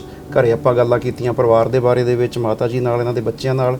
ਤੇ ਹੁਣ ਆਪਾਂ ਗੱਲਾਂ ਬਾਤਾਂ ਕਰਾਂਗੇ ਇਹਨਾਂ ਦੇ ਬਿਜ਼ਨਸ ਦੇ ਬਾਰੇ ਦੇ ਵਿੱਚ, ਕੀ ਮੁਸੀਬਤਾਂ ਆਈਆਂ, ਕਿੱਦਾਂ ਸ਼ੁਰੂ ਕੀਤਾ, ਕੀ ਸਟਰਗਲ ਰਹੀ ਤੁਹਾਡੀ ਸਾਰੀ, ਤੇ ਆਪਾਂ ਇਹਨਾਂ ਨਾਲ ਕਰਾਂਗੇ ਇਹਨਾਂ ਦੇ ਬਿਜ਼ਨਸ ਬਾਰੇ ਗੱਲਬਾਤ ਜੀ। ਸੋ ਹੈਰੀ ਭਾਜੀ, ਤੁਹਾਡੇ ਨਾਲ ਪਹਿਲਾਂ ਇਹ ਸਵਾਲ ਸੀਗਾ ਕਿ ਜਦੋਂ ਤੁਸੀਂ ਸ਼ੁਰੂ ਕੀਤਾ, ਤੁਸੀਂ ਦੱਸਿਆ ਕਿ ਇੱਕ ਮਸ਼ੀਨ ਲੈ ਕੇ ਆਂਦੀ, ਮੈਂ ਉਦੋਂ ਵੀ ਪੁੱਛਣਾ ਸੀਗਾ ਕਿ ਕਾਫਲਾ 2 ਜਣਿਆਂ ਦਾ ਹੀ ਸੀਗਾ, ਪਿੱਛੇ ਕਾਫਲਾ ਬਣਦਾ ਗਿਆ 2 ਤੋਂ ਬਾਅਦ, ਕਿਵੇਂ ਸਟੈਪ ਬਾਈ ਸਟੈਪ ਕਿਵੇਂ ਲੋਕ ਜੁੜਦੇ ਗਏ? ਕਿਉਂਕਿ ਮੈਂ ਹੁਣ ਦੇਖਿਆ ਕਿ ਟੀਮ ਬਹੁਤ ਵੱਡੀ ਆ। ਸਾਡਾ ਇੱਥੇ ਸੈਟਅਪ ਦਾ ਮਕਸਦ ਹੀ ਇਹ ਸੀਗਾ ਕਿ ਅਸੀਂ ਇੱਥੇ ਤਾਂ ਸ਼ੂਟ ਕਰ ਰਹੇ ਹਾਂ ਬਿਕੋਜ਼ ਅਸੀਂ ਦਿਖਾ ਸਕੀਏ ਕਿ ਕਿਸ ਲੈਵਲ ਦਾ ਕੰਮ ਚੱਲ ਰਿਹਾ, ਕਿਉਂਕਿ ਇੱਥੇ ਆਉਣਾ, ਇਸ ਲੈਵਲ ਤੇ ਪਹੁੰਚਣਾ ਬਹੁਤ ਵੱਡੀ ਗੱਲ ਹੈ। ਸੋ ਪਲੀਜ਼ ਦੱਸਿਓ। ਹਾਂਜੀ, ਵੈਸੇ ਟੀਮ ਤਾਂ ਪਹਿਲਾਂ ਅਸੀਂ 2 ਜਣੇ ਸੀਗੇ ਜਦੋਂ ਸ਼ੁਰੂ ਕੀਤਾ ਸੀਗਾ ਇਨੀਸ਼ੀਅਲੀ, ਬਾਅਦ 'ਚ 2 ਤੋਂ ਫਿਰ 3 ਤੋਂ 4 ਤੋਂ 5 ਇੱਦਾਂ ਵੱਧ ਗਏ। ਹੁਣ ਰਫਲੀ ਇਸ ਲੋਕੇਸ਼ਨ 'ਤੇ ਆਪਣੇ ਕੋਲ ਅਰਾਊਂਡ 18 ਦੇ ਕਰੀਬ ਬੰਦੇ ਹੈਗੇ ਨੇ ਜੀ, ਜਿਹੜੇ ਕੰਮ ਕਰਦੇ ਹੈਗੇ ਨੇ ਜੀ। ਸੋ ਪਹਿਲਾਂ ਆਪਾਂ ਸ਼ੁਰੂ ਵੀ ਕੀਤਾ ਸੀ around 1000 square feet total area ਸੀਗਾ ਜਿੱਥੋਂ ਆਪਾਂ ਕੰਮ ਕਰਦੇ ਸੀਗੇ, ਤੇ ਹੁਣ ਮੇਰੇ ਖਿਆਲ ਦੇ ਵਿੱਚ ਅਰਾਊਂਡ 9000 ਸਕੁਅਰ ਫੁੱਟ ਹੈਗਾ ਜੀ ਜਿੱਥੇ ਆਪਾਂ ਆਪਰੇਟ ਕਰ ਰਹੇ ਜਿੱਥੋਂ। ਪਰ ਇਹ ਵੀ ਜਗ੍ਹਾ ਸਾਨੂੰ ਛੋਟੀ ਪਿਆਰੀ ਲੱਗਦੀ ਆ। ਓਕੇ, ਮੇਬੀ ਆਪਾਂ ਹੋਰ ਇਦੋਂ ਵੀ ਵੱਡੀ ਜਗ੍ਹਾ। ਹੈਰੀ ਭਾਜੀ ਮੈਂ ਕਹਿੰਦਾ ਸੀ ਵੀ ਇਹੀ ਆਪਣੇ ਕੋਲ ਪਲੇਟਫਾਰਮ ਆ ਜਾਂ ਅਦਰ ਜਗ੍ਹਾ ਵੀ ਆਪਣਾ ਵਰਕ ਸਪੇਸ ਹੈਗੀ ਜਿੱਥੇ ਆਪਾਂ ਕੰਮ ਕਰਦੇ ਹਾਂ? ਹਾਂਜੀ, ਸਰੀ ਦੇ ਵਿੱਚ ਐਕਚੁਅਲੀ ਆਪਣੇ ਕੋਲੇ ਇਸੇ ਬਿਲਡਿੰਗ ਦੇ ਵਿੱਚ 3 ਯੂਨਿਟ ਹੈਗੇ ਨੇ ਜੀ। ਸੋ ਮੇਨ ਆਫਿਸ ਜਿਵੇਂ ਉੱਪਰ ਤੁਸੀਂ ਦੇਖੋ ਪ੍ਰਿੰਟਿੰਗ ਇੱਥੇ ਉੱਪਰ ਹੁੰਦੀ ਹੈਗੀ ਆ, ਆਫਿਸ ਏਰੀਆ ਡਿਜ਼ਾਈਨਰ ਜਿਹੜੇ ਉਹ ਥੱਲੇ ਬੈਠਦੇ ਹੈਗੇ ਨੇ ਜੀ। ਪਿੱਛੇ ਥੋੜਾ ਜਿਹਾ ਪ੍ਰੋਡਕਸ਼ਨ ਦਾ ਕੰਮ ਚੱਲਦਾ, ਪਲੱਸ ਜਿਹੜਾ ਮੈਨੂਫੈਕਚਰਿੰਗ ਫੈਬਰੀਕੇਸ਼ਨ ਹੈਗੀ ਆ ਸਾਈਨਾਂ ਦੀ ਵੱਡਿਆਂ ਦੀ, ਉਹ ਜਿਹੜੇ ਨਾਲ ਦੇ 2 ਯੂਨਿਟ ਨੇ ਉਹਨਾਂ ਦੇ ਵਿੱਚ ਹੁੰਦੀ ਹੈ। ਮੈਂ ਹੋਰ ਇੱਕ ਪੁੱਛਣਾ ਸੀ ਵੀ ਸ਼ੁਰੂਆਤ ਇਸੇ ਹੀ ਬਿਲਡਿੰਗ ਤੋਂ ਕੀਤੀ ਸੀ ਜਾਂ ਹੋਰ ਕਿਤੇੋਂ ਕਰਕੇ ਤੁਸੀਂ ਇੱਥੇ ਬਾਅਦ ਚ ਮੂਵ ਹੋਏ ਸੀਗੇ? ਜਿਹੜੇ ਸੰਨ ਦੇ ਵਿੱਚ, ਕਿਹੜੇ ਈਅਰ ਚ ਕੀਤੀ ਸੀ ਸ਼ੁਰੂਆਤ? ਹਾਂਜੀ, 2006 ਦੇ ਵਿੱਚ ਆਪਾਂ ਇਹ ਦਸੰਬਰ ਚ ਸ਼ੁਰੂ ਕੀਤਾ ਸੀਗਾ ਜੀ ਬਿਜ਼ਨਸ। ਉਦੋਂ ਤਾਂ ਬੇਸਿਕਲੀ ਇਹ ਬੇਸਮੈਂਟ 'ਚ ਥੋੜਾ ਬਹੁਤਾ ਕਰਦੇ ਸੀਗੇ, ਫਿਰ ਅਰਾਊਂਡ ਜਨਵਰੀ ਜਾਂ ਫੈਬਰੂਰੀ ਦੇ ਵਿੱਚ ਆਪਾਂ ਸੈਕੰਡ ਫਲੋਰ ਤੋਂ ਕਰਦੇ ਸੀਗੇ। ਉਹ ਇੰਨੀ ਕਿ ਇਦੋਂ ਘੱਟ ਜਗ੍ਹਾ ਸੀਗੀ ਸੈਕੰਡ ਫਲੋਰ ਤੇ ਜੀ। ਠੀਕ ਹੈ ਜੀ। ਜਿੱਥੋਂ ਸਾਰਾ ਕੁਝ ਬਣਾਉਂਦੇ ਵੀ ਸੀ, ਡਿਜ਼ਾਈਨ ਵੀ ਕਰਦੇ ਸੀ, ਮੈਨੂਫੈਕਚਰ ਵੀ ਕਰਦੇ ਸੀ, ਬਾਅਦ ਚ ਇੰਸਟਾਲ ਵੀ ਕਰਦੇ ਸੀਗੇ। ਠੀਕ ਹੈ ਜੀ। ਠੀਕ ਹੈ। ਤੇ ਜੈਸ ਭੈਣ ਜੀ ਹੁਣੀ ਉਦੋਂ ਤੋਂ ਨਾਲ ਹੀ ਆ ਤੁਹਾਡੇ? ਹਾਂਜੀ, ਉਦੋਂ ਦੀ ਡੇ 1 ਤੋਂ ਇਹਦੇ ਨਾਲ ਹੀ ਹੈਗੀ ਹੈ। ਤੇ ਮੇਰਾ ਇੱਕ ਇਹ ਸੀਗਾ ਕਿ ਜਦੋਂ ਤੁਸੀਂ ਬਿਜ਼ਨਸ ਕੀਤਾ ਤੇ ਆਪਾਂ ਆਫ ਕੈਮਰਾ ਇੱਕ ਗੱਲ ਕਰਦੇ ਸੀ ਕਿ ਮੈਂ ਚਾਹੁੰਦਾ ਸੀ ਕਿ ਤੁਸੀਂ ਸਾਨੂੰ ਉਹਦੇ ਬਾਰੇ ਥੋੜਾ ਜਿਹਾ ਹੋਰ ਡਿਟੇਲ 'ਚ ਭਾਜੀ ਸਾਨੂੰ ਦੱਸ ਦਿਓ ਕਿ ਉਹ ਕਿਹੜੀਆਂ ਮੁਸ਼ਕਲਾਂ ਸੀ ਜਦੋਂ ਬਿਜ਼ਨਸ ਸ਼ੁਰੂ ਹੋ ਗਿਆ। ਕਈ ਵਾਰੀ ਹੁੰਦਾ ਕਿ ਔਖੀ ਘੜੀ ਆ ਗਈ, ਸੋ ਮੈਨੂੰ ਪਤਾ ਲੱਗਿਆ ਕਿ ਤੁਹਾਡੇ ਤੇ ਔਖੀ ਘੜੀ ਸੀ, ਉਹ ਕੀ ਸੀਗੀ? ਸਾਡੇ ਤੇ 2014 ਦੇ ਵਿੱਚ ਸਾਡੇ ਐਕਚੁਅਲੀ ਅਸੀਂ ਉਦੋਂ ਹੁੰਦੇ ਸੀਗੇ ਜੀ ਪਾਇਲ ਦੇ ਸਾਹਮਣੇ ਸਾਡੇ ਕੋਲ ਯੂਨਿਟ ਸੀਗਾ ਜੀ, 128 ਸਟਰੀਟ। ਹਾਂਜੀ, 128 ਸਟਰੀਟ ਦੇ ਉੱਪਰ ਹੀ ਸੀਗਾ। ਉਹਦੇ 'ਚ ਫਾਇਰ ਹੋ ਗਈ ਸੀਗੀ ਜੀ। ਯੈਸ। ਸੋ ਉਹ ਜਿਵੇਂ ਅਸੀਂ ਸਾਰੇ ਜਾਣੇ ਕੰਮ ਕਰਕੇ ਘਰ ਚਲ ਗਏ ਆ, ਪਿੱਛੋਂ ਕਿਤੇ ਕੋਈ ਪਲੱਗ ਸਪਾਰਕ ਹੋ ਗਿਆ, ਉੱਥੇ ਪ੍ਰਿੰਟਿੰਗ ਕੀਤਾ, ਪੇਪਰ ਬਹੁਤ ਪਿਆ ਸੀਗਾ, ਸਾਈਨ ਬਹੁਤ ਬਣੇ ਪਏ ਸੀਗੇ। ਸੋ ਉਹ ਸਾਡੇ ਲਈ ਜਿਵੇਂ ਬਿਲਕੁਲ ਡਾਊਨ ਸੀ, ਇੰਨਾ ਕੁ ਡਾਊਨ ਸੀ ਵੀ ਸਾਨੂੰ ਇੱਕ ਤਾਂ ਵੀ ਤੁਸੀਂ ਬਿਲਕੁਲ ਥੱਲੇ ਆ ਗਏ। ਅੱਜ ਤਾਂ ਥੱਲੋਂ ਵੀ ਹੋਰ ਡੂੰਘੇ ਚੱਲ ਗਏ ਸੀਗੇ ਜੀ। ਯੈਸ, ਕਿਉਂਕਿ ਡੈਟ ਸੀਗੇ ਸਿਰ ਤੇ, ਕਰਜ਼ ਮਸ਼ੀਨਾਂ ਨਵੀਆਂ ਲਿੱਤੀਆਂ ਸੀ, ਸਾਰੇ ਬਰਨ ਹੋ ਗਿਆ ਸੀਗੀਆਂ। ਸੋ ਜਦੋਂ ਆਪਾਂ ਇੱਕ ਨਵਾਂ ਸ਼ੁਰੂ ਕਰਦੇ ਹੋ ਤਾਂ ਆਪਾਂ ਲੋਨ ਲੈ ਕੇ ਇੱਕ ਵਾਰੀ ਸ਼ੁਰੂ ਕਰ ਲੈਣੇ ਵੀ ਚਲੋ ਜੋ ਆਪਾਂ ਲੋਨ ਲਿੱਤਾ ਤੇ ਆਪਣੇ ਕੋਲ ਚਲੋ ਮਸ਼ੀਨਾਂ ਤਾਂ ਹੈ ਨਾ ਉਹਦੇ ਲਈ, ਪਰ ਸਾਡਾ ਚੱਕਰ ਇਦਾਂ ਸੀਗਾ ਵੀ ਮਸ਼ੀਨਾਂ ਵੀ ਸਾਡੇ ਕੋਲੇ ਹੈ ਨਹੀਂ ਸੀਗੀਆਂ ਤੇ ਉਹਨਾਂ ਦਾ ਲੋਨ ਵੀ ਖੜਾ ਸੀਗਾ। ਤੁਸੀਂ ਉਸ ਵੇਲੇ ਬਿਜ਼ਨਸ ਦੇ ਸੀਗੇ ਜਾਂ ਕਿਤੇ ਬਾਹਰ ਸੀਗੇ ਜਦੋਂ ਇਹ ਹੋਇਆ ਹੈਪਨ? ਉਦੋਂ ਹੈ ਨਹੀਂ ਸੀਗਾ ਜੀ, ਮੈਂ ਬਾਹਰ ਸੀ, ਉਦੋਂ ਕੋਈ ਵੀ ਹੈ ਨਹੀਂ ਸੀਗਾ ਸ਼ਾਪ ਤੇ। ਇਹ ਸ਼ਾਮ ਦੀ ਗੱਲ ਹੈਗੀ, ਅਰਾਊਂਡ 8:30-9 ਵਜੇ ਹੋਇਆ ਸੀ। ਠੀਕ ਹੈ ਜੀ। ਤੇ ਜਿਵੇਂ ਜਸ ਜੀ ਤੁਹਾਡੇ ਨਾਲ ਸੀਗਾ ਮੇਰਾ ਸਵਾਲ ਕਿ ਕਿਉਂਕਿ ਇਹੋ ਜਿਹੇ ਟਾਈਮ ਬੜਾ ਇਮੋਸ਼ਨਲ ਹੁੰਦਾ ਤੇ ਸਿਚੁਏਸ਼ਨ ਘਰ ਦੇ ਵਿੱਚ ਬੜੀ ਖਰਾਬ ਹੋ ਜਾਂਦੀ ਹੈ, ਕਿਉਂਕਿ ਉਸ ਟਾਈਮ ਲੇਡੀਜ਼ ਹੀ ਹੈਂਡਲ ਕਰਦੀਆਂ ਨੇ ਤੇ ਕਿਉਂਕਿ ਉਹਨਾਂ ਨੂੰ ਹੈਂਡਲ ਕਰਨਾ ਵੀ ਬਹੁਤ ਔਖਾ। ਤੁਹਾਡਾ ਕਿਵੇਂ ਰਿਹਾ ਕਿ ਤੁਸੀਂ ਇਹਨਾਂ ਨੂੰ ਸਮਝਾਇਆ ਜਾਂ ਇਹਨਾਂ ਨੇ ਤੁਹਾਨੂੰ ਸਮਝਾਇਆ? ਕਿਵੇਂ ਦਾ ਉਹ ਤੁਹਾਡਾ ਤਜਰਬਾ ਸੀਗਾ? ਕੀ ਫੀਲਿੰਗ ਸੀ ਤੁਹਾਡੀਆਂ ਉਸ ਟਾਈਮ ਤੇ? ਉਸ ਟਾਈਮ ਦੇ ਵਿੱਚ ਬਿਲਕੁਲ ਮੈਂ ਹੈਰੀ ਨੂੰ ਸੰਭਿਆ। ਈਵਨ ਘਰੇ ਮਮ ਵੀ ਸੀ, ਉਹਨਾਂ ਨੂੰ ਵੀ ਜਦੋਂ ਪਤਾ ਲੱਗਿਆ ਉਹ ਵੀ ਟੋਟਲੀ ਹੋ ਗਏ ਸੀ ਸ਼ੌਕਡ ਕਿ ਕੀ ਹੋ ਗਿਆ ਜੀ। ਸੋ ਮੈਨੂੰ ਦੋਨਾਂ ਨੂੰ ਡਿਫਰੈਂਟ ਵੇ ਨਾਲ ਸਾਂਭਣਾ ਪੈ ਰਿਹਾ ਸੀਗਾ। ਇਹਨਾਂ ਦੇ ਸਾਹਮਣੇ ਮੈਂ ਰੋ ਕੇ ਵੀ ਨਹੀਂ ਦੇਖਿਆ ਔਰ ਮੈਂ ਕਦੀ ਸੈਡ ਵੀ ਨਹੀਂ ਹੋਈ ਇਹਨਾਂ ਦੇ ਸਾਹਮਣੇ। ਮੈਨੂੰ ਇਹ ਸੀਗਾ ਕਿ ਜੇ ਮੈਂ ਇੱਕ ਨੂੰ ਸਾਂਭੂਗੀ ਤਾਂ ਦੂਸਰਾ ਟੁੱਟ ਜਾਣਾ ਹੈ। ਸੋ ਘਰ ਜਾਂਦੀ ਸੀ ਤਾਂ ਮਮ ਨੂੰ ਸਾਂਭਦੀ ਸੀ, ਬਾਹਰ ਆਉਂਦੀ ਸੀ ਤਾਂ ਹੈਰੀ ਨੂੰ ਸਾਂਭਦੀ ਸੀ ਕਿ ਦੈਟਸ ਓਕੇ। ਅੱਗੇ ਵੀ ਆਪਾਂ ਇਦਾਂ ਹੀ ਦੋਨੋਂ ਖੜੇ ਹੋਏ ਸੀ, ਹੁਣ ਵੀ ਦੋਨੋਂ ਖੜੇ ਹੋਵਾਂਗੇ। ਸੋ ਅਸੀਂ ਸੇਮ ਟਾਈਮ ਤੋਂ ਪਲਾਨ ਡ੍ਰੌਪ ਨਹੀਂ ਕੀਤਾ ਕਿ ਨਹੀਂ ਅਸੀਂ ਨਹੀਂ ਕਰਨਾ। ਕੀ ਉੱਥੇ ਕਨਵਰਸੇਸ਼ਨ ਹੋਈ ਕਿ ਆਪਾਂ ਅੱਗੇ ਵਧਣਾ ਜਾਂ ਕਿੱਦਾਂ ਚੱਲਦਾ ਰਿਹਾ? ਮੈਂ ਉਹ ਇਹਦੇ ਤੇ ਸੌਰੀ ਮੈਂ ਛੋਟੀ ਜਿਹੀ ਗੱਲ ਦੱਸਣੀ ਚਾਹਾਂਗਾ। ਹਾਂਜੀ, ਉਸ ਦਿਨ ਦੀ ਗੱਲ ਆ ਕਿਉਂਕਿ ਜਦੋਂ ਫਾਇਰ ਹੋਈ ਤੇ ਰਾਤ ਨੂੰ 12-1 ਵਜੇ ਇਹ ਘਰ ਚੱਲ ਗਈ। ਸੋ ਮੈਂ ਸਟਿਲ ਉੱਥੇ ਸੀਗਾ ਕੰਮ ਤੇ। ਸੋ ਮੈਨੂੰ ਅਰਾਊਂਡ 4 ਵਜੇ ਮਾਰਨਿੰਗ ਦੇ ਮੇਰੇ ਜਾਣ ਤੱਕ ਇਹਨੇ ਇੱਕ ਪ੍ਰਪੇਅਰ ਕਰਤੇ ਇਹਨੇ ਮੇਰੀ ਮਮ ਨੂੰ ਜਾਂ ਬੱਚਿਆਂ ਨੂੰ। ਇਹਨੇ ਮੇਰੀ ਮਮ ਦੇ ਦੱਸਣ ਦੀ ਗੱਲ ਹੈ, ਇਹ ਕਹਿੰਦੀ ਵੀ ਹੁਣ ਜਿੰਨਾ ਰੋਣਾ ਤੁਸੀਂ ਰੋ ਲਵੋ। ਜਦੋਂ ਹੈਰੀ ਘਰ ਆਏ ਕਿਸੇ ਦੇ ਵੀ ਫੇਸ ਤੇ ਕੁਝ ਵੀ ਨਹੀਂ ਚਾਹੀਦਾ, ਮੈਨੂੰ ਸਾਰੇ ਠੀਕ ਨਾਰਮਲ ਚਾਹੀਦੇ ਨੇ ਹਨਾ। ਤੇ ਔਰ ਮੇਰੇ ਤੇ ਵੀ ਕੁਛ ਇਦਾਂ ਸੀ, ਵਾਕਈ ਮੈਨੂੰ ਇਦਾਂ ਫੀਲ ਹੁੰਦਾ ਸੀ ਯਾਰ ਮੈਂ ਸੁਸਾਈਡ ਕਰਦਾ ਵੀ ਮੈਂ ਜਿਵੇਂ ਤੁਸੀਂ ਪਹਿਲਾਂ ਆਪਣੀ ਗੱਲ ਕਰਦੇ ਸੀ ਨਾ ਆਪਾਂ ਵੀ ਬੱਚਿਆਂ ਵਾਂਗੂ ਬਿਜ਼ਨਸ ਨੂੰ ਆਪਾਂ ਸੰਭਾਲਦੇ ਸੀ। ਜੀ ਬਿਲਕੁਲ। ਸੋ ਬੱਚਿਆਂ ਵਾਂਗੂ ਅਸੀਂ ਬਿਲਕੁਲ ਸ਼ੁਰੂ ਤੋਂ ਗਰੋ ਕਰਕੇ ਬੜੀ ਵਧੀਆ ਜਗ੍ਹਾ ਤੇ ਲੈ ਕੇ ਗਏ ਸੀਗੇ। 2014 ਦੇ ਵਿੱਚ ਜਦੋਂ ਫਾਇਰ ਹੋਈ ਹੈਗੀ ਆ ਤੇ ਮੈਂ ਤਾਂ ਬਿਲਕੁਲ ਟੁੱਟ ਗਿਆ ਸੀਗਾ ਜੀ। ਮੈਨੂੰ ਤਾਂ ਇਦਾਂ ਸੀ ਵੀ ਹੁਣ ਮੈਂ ਸੁਸਾਈਡ ਕਰਕੇ ਨਾ ਬ੍ਰਿਜ ਤੇ ਜਾਵਾਂ, ਛਾਲ ਮਾਰ ਦੇਵਾਂ, ਮੇਰੇ ਕੋਲ ਕੁਝ ਨਹੀਂ ਹੈਗਾ ਹੁਣ। ਪਰ ਜਦੋਂ ਮੈਂ 4 ਵਜੇ ਘਰ ਗਿਆ, ਅਰਾਊਂਡ 4-4:30 ਦਾ ਟਾਈਮ ਹੋਊਗਾ, ਮੈਂ ਬੈਲ ਮਾਰੀ ਤਾਂ ਮੇਰਾ ਬੇਟਾ ਉਹ ਬਾਹਰ ਆਇਆ, ਛੋਟਾ ਜਿਹਾ ਸੀਗਾ ਉਹ, ਬੇਟੀ ਹੋਰ ਵੀ ਬਹੁਤ ਛੋਟੀ ਸੀਗੀ। ਤੇ ਉਹ ਜਦੋਂ ਬਾਹਰ ਆਏ ਦੋਨੇ ਜਾਣੇ ਨਾ, ਤੇ ਮੈਨੂੰ ਐਸੀ ਵੀ ਸ਼ਾਇਦ ਮਾਹੌਲ ਹੋਰ ਹੋਊਗਾ, ਬੀਜੀ ਅੰਦਰ ਰੋਂਦੇ ਹੋਣਗੇ, ਮੈਨੂੰ ਇਦਾਂ ਦਾ ਕੁਝ ਵੀ ਨਹੀਂ ਦਿਸਿਆ ਉੱਥੇ ਜੀ। ਸੋ ਉਹਦੀ ਮੇਰਾ ਬੇਟਾ ਮੈਨੂੰ ਕਹਿੰਦਾ ਡੈਡੀ ਕੀ ਹੋ ਗਿਆ, ਫਾਇਰ ਹੋ ਗਿਆ ਆਪਣੀ ਸ਼ਾਪ ਤੇ? ਮੈਂ ਕਿਹਾ ਹਾਂ ਪੁੱਤਰ ਆਪਣੀ ਸ਼ਾਪ ਤੇ ਫਾਇਰ ਹੋ ਗਿਆ। ਤੇ ਮੇਰਾ ਉਹਦੀ ਗੱਲ ਭਰਿਆ ਸੀ, ਮੈਂ ਬੜਾ ਜਿਵੇਂ ਹੁੰਦਾ ਹੀ ਆ ਜੀ ਹਰੇਕ। ਜੀ ਬਿਲਕੁਲ।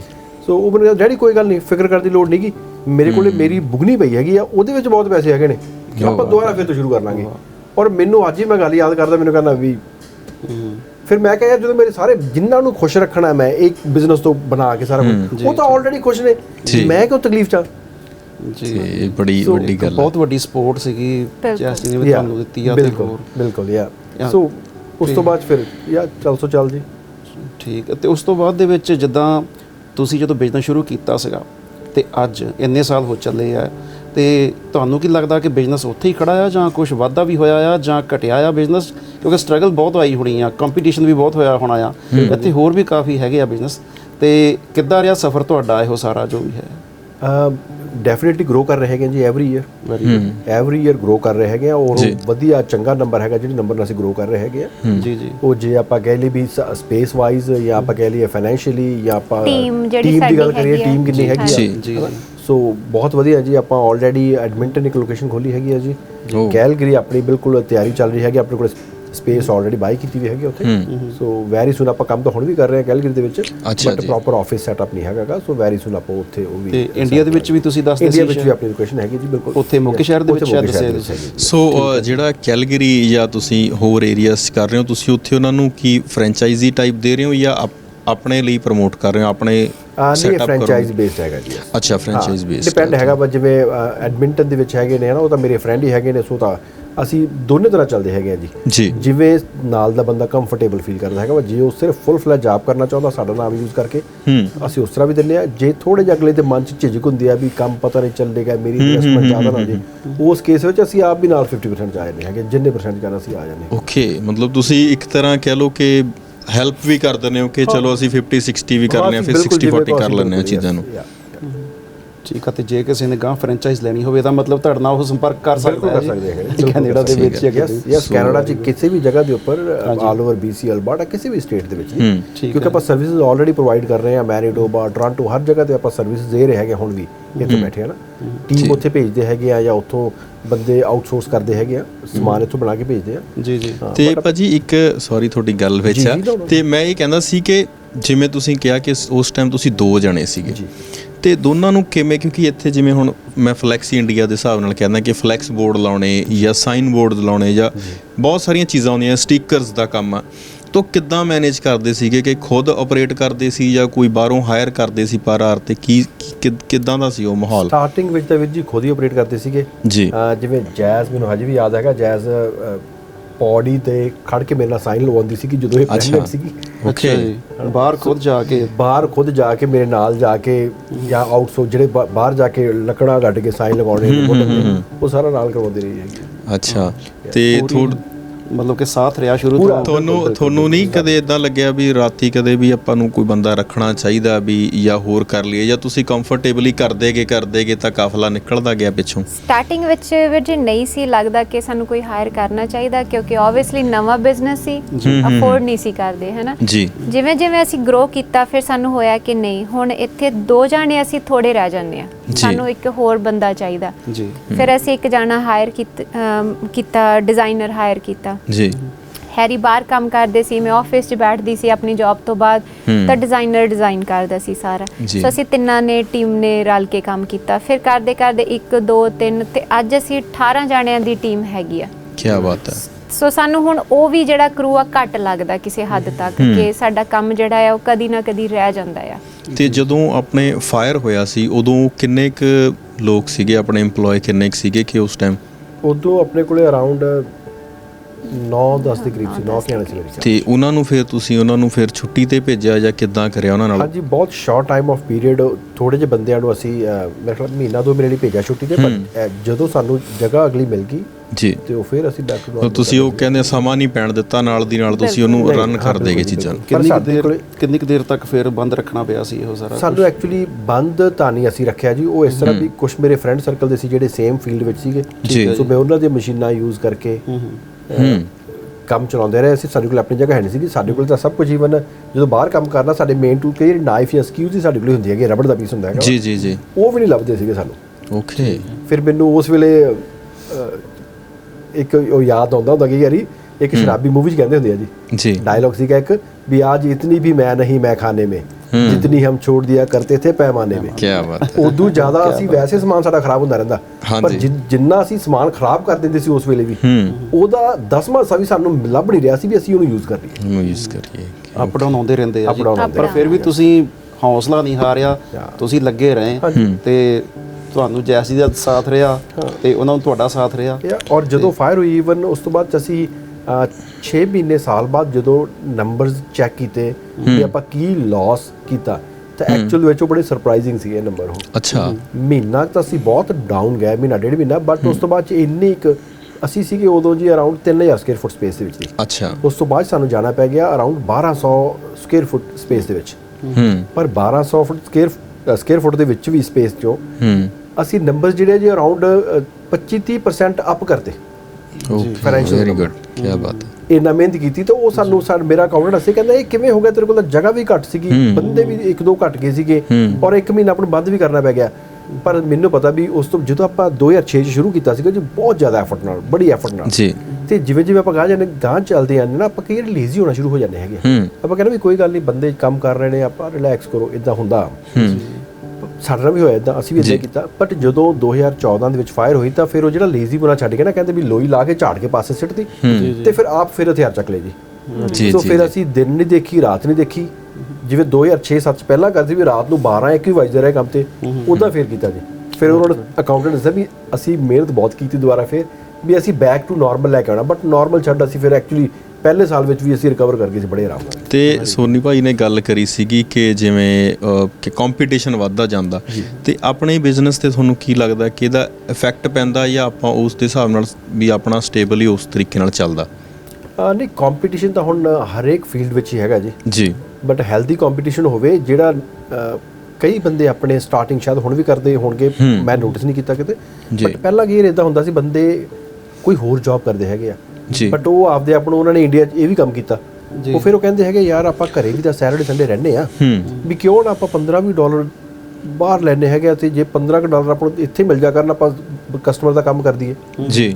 ਪਰ ਕਈ ਵਾਰੀ ਤੁਹਾਨੂੰ ਉਹ ਤੇ ਜ਼ਿਆਦਾ ਕਾਸਟ ਆਉਂਦੀ ਹੈਗੀ ਆ, ਕਈ ਵਾਰ ਰਿਪੇਅਰ ਕਰਨੀ ਪੈਂਦੀ ਆ, ਕੋਈ ਵਿੱਚ ਗਲਤੀਆਂ ਹੋ ਜਾਂਦੀਆਂ ਨੇ, ਹੁਣ ਤਾਂ ਇਹ ਰਹਿ ਜਾਂਦੀਆਂ ਨੇ, ਹਨਾ, ਦੁਬਾਰਾ ਰੀਡਨ ਕਰਨਾ ਪੈ ਜਾਂਦਾ ਹੈਗਾ ਵਾ।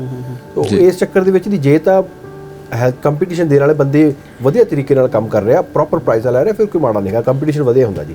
ਜਿੱਥੇ ਕੰਪੀਟੀਸ਼ਨ ਹੋਏਗਾ ਉੱਥੇ ਬਿਜ਼ਨਸ ਜ਼ਿਆਦਾ ਹੋਏਗਾ। ਹੈਰੀ ਭਾਜੀ, ਸਾਇੰਸ ਤੋਂ ਇਲਾਵਾ ਹੋਰ ਕੀ ਤੁਸੀਂ ਪ੍ਰਿੰਟ ਕਰਦੇ ਆ? ਸਿਰਫ ਜਿਹੜੇ ਆਪਣੇ ਸਟੋਰਸ ਦੇ ਸਾਈਨ ਵਗੈਰਾ ਹੀ ਬਣਾਉਂਦੇ ਆ, ਜਾਂ ਹੋਰ ਕੀ ਤੁਸੀਂ ਬਣਾਉਂਦੇ ਹੈਗੇ ਆ ਇੱਥੇ?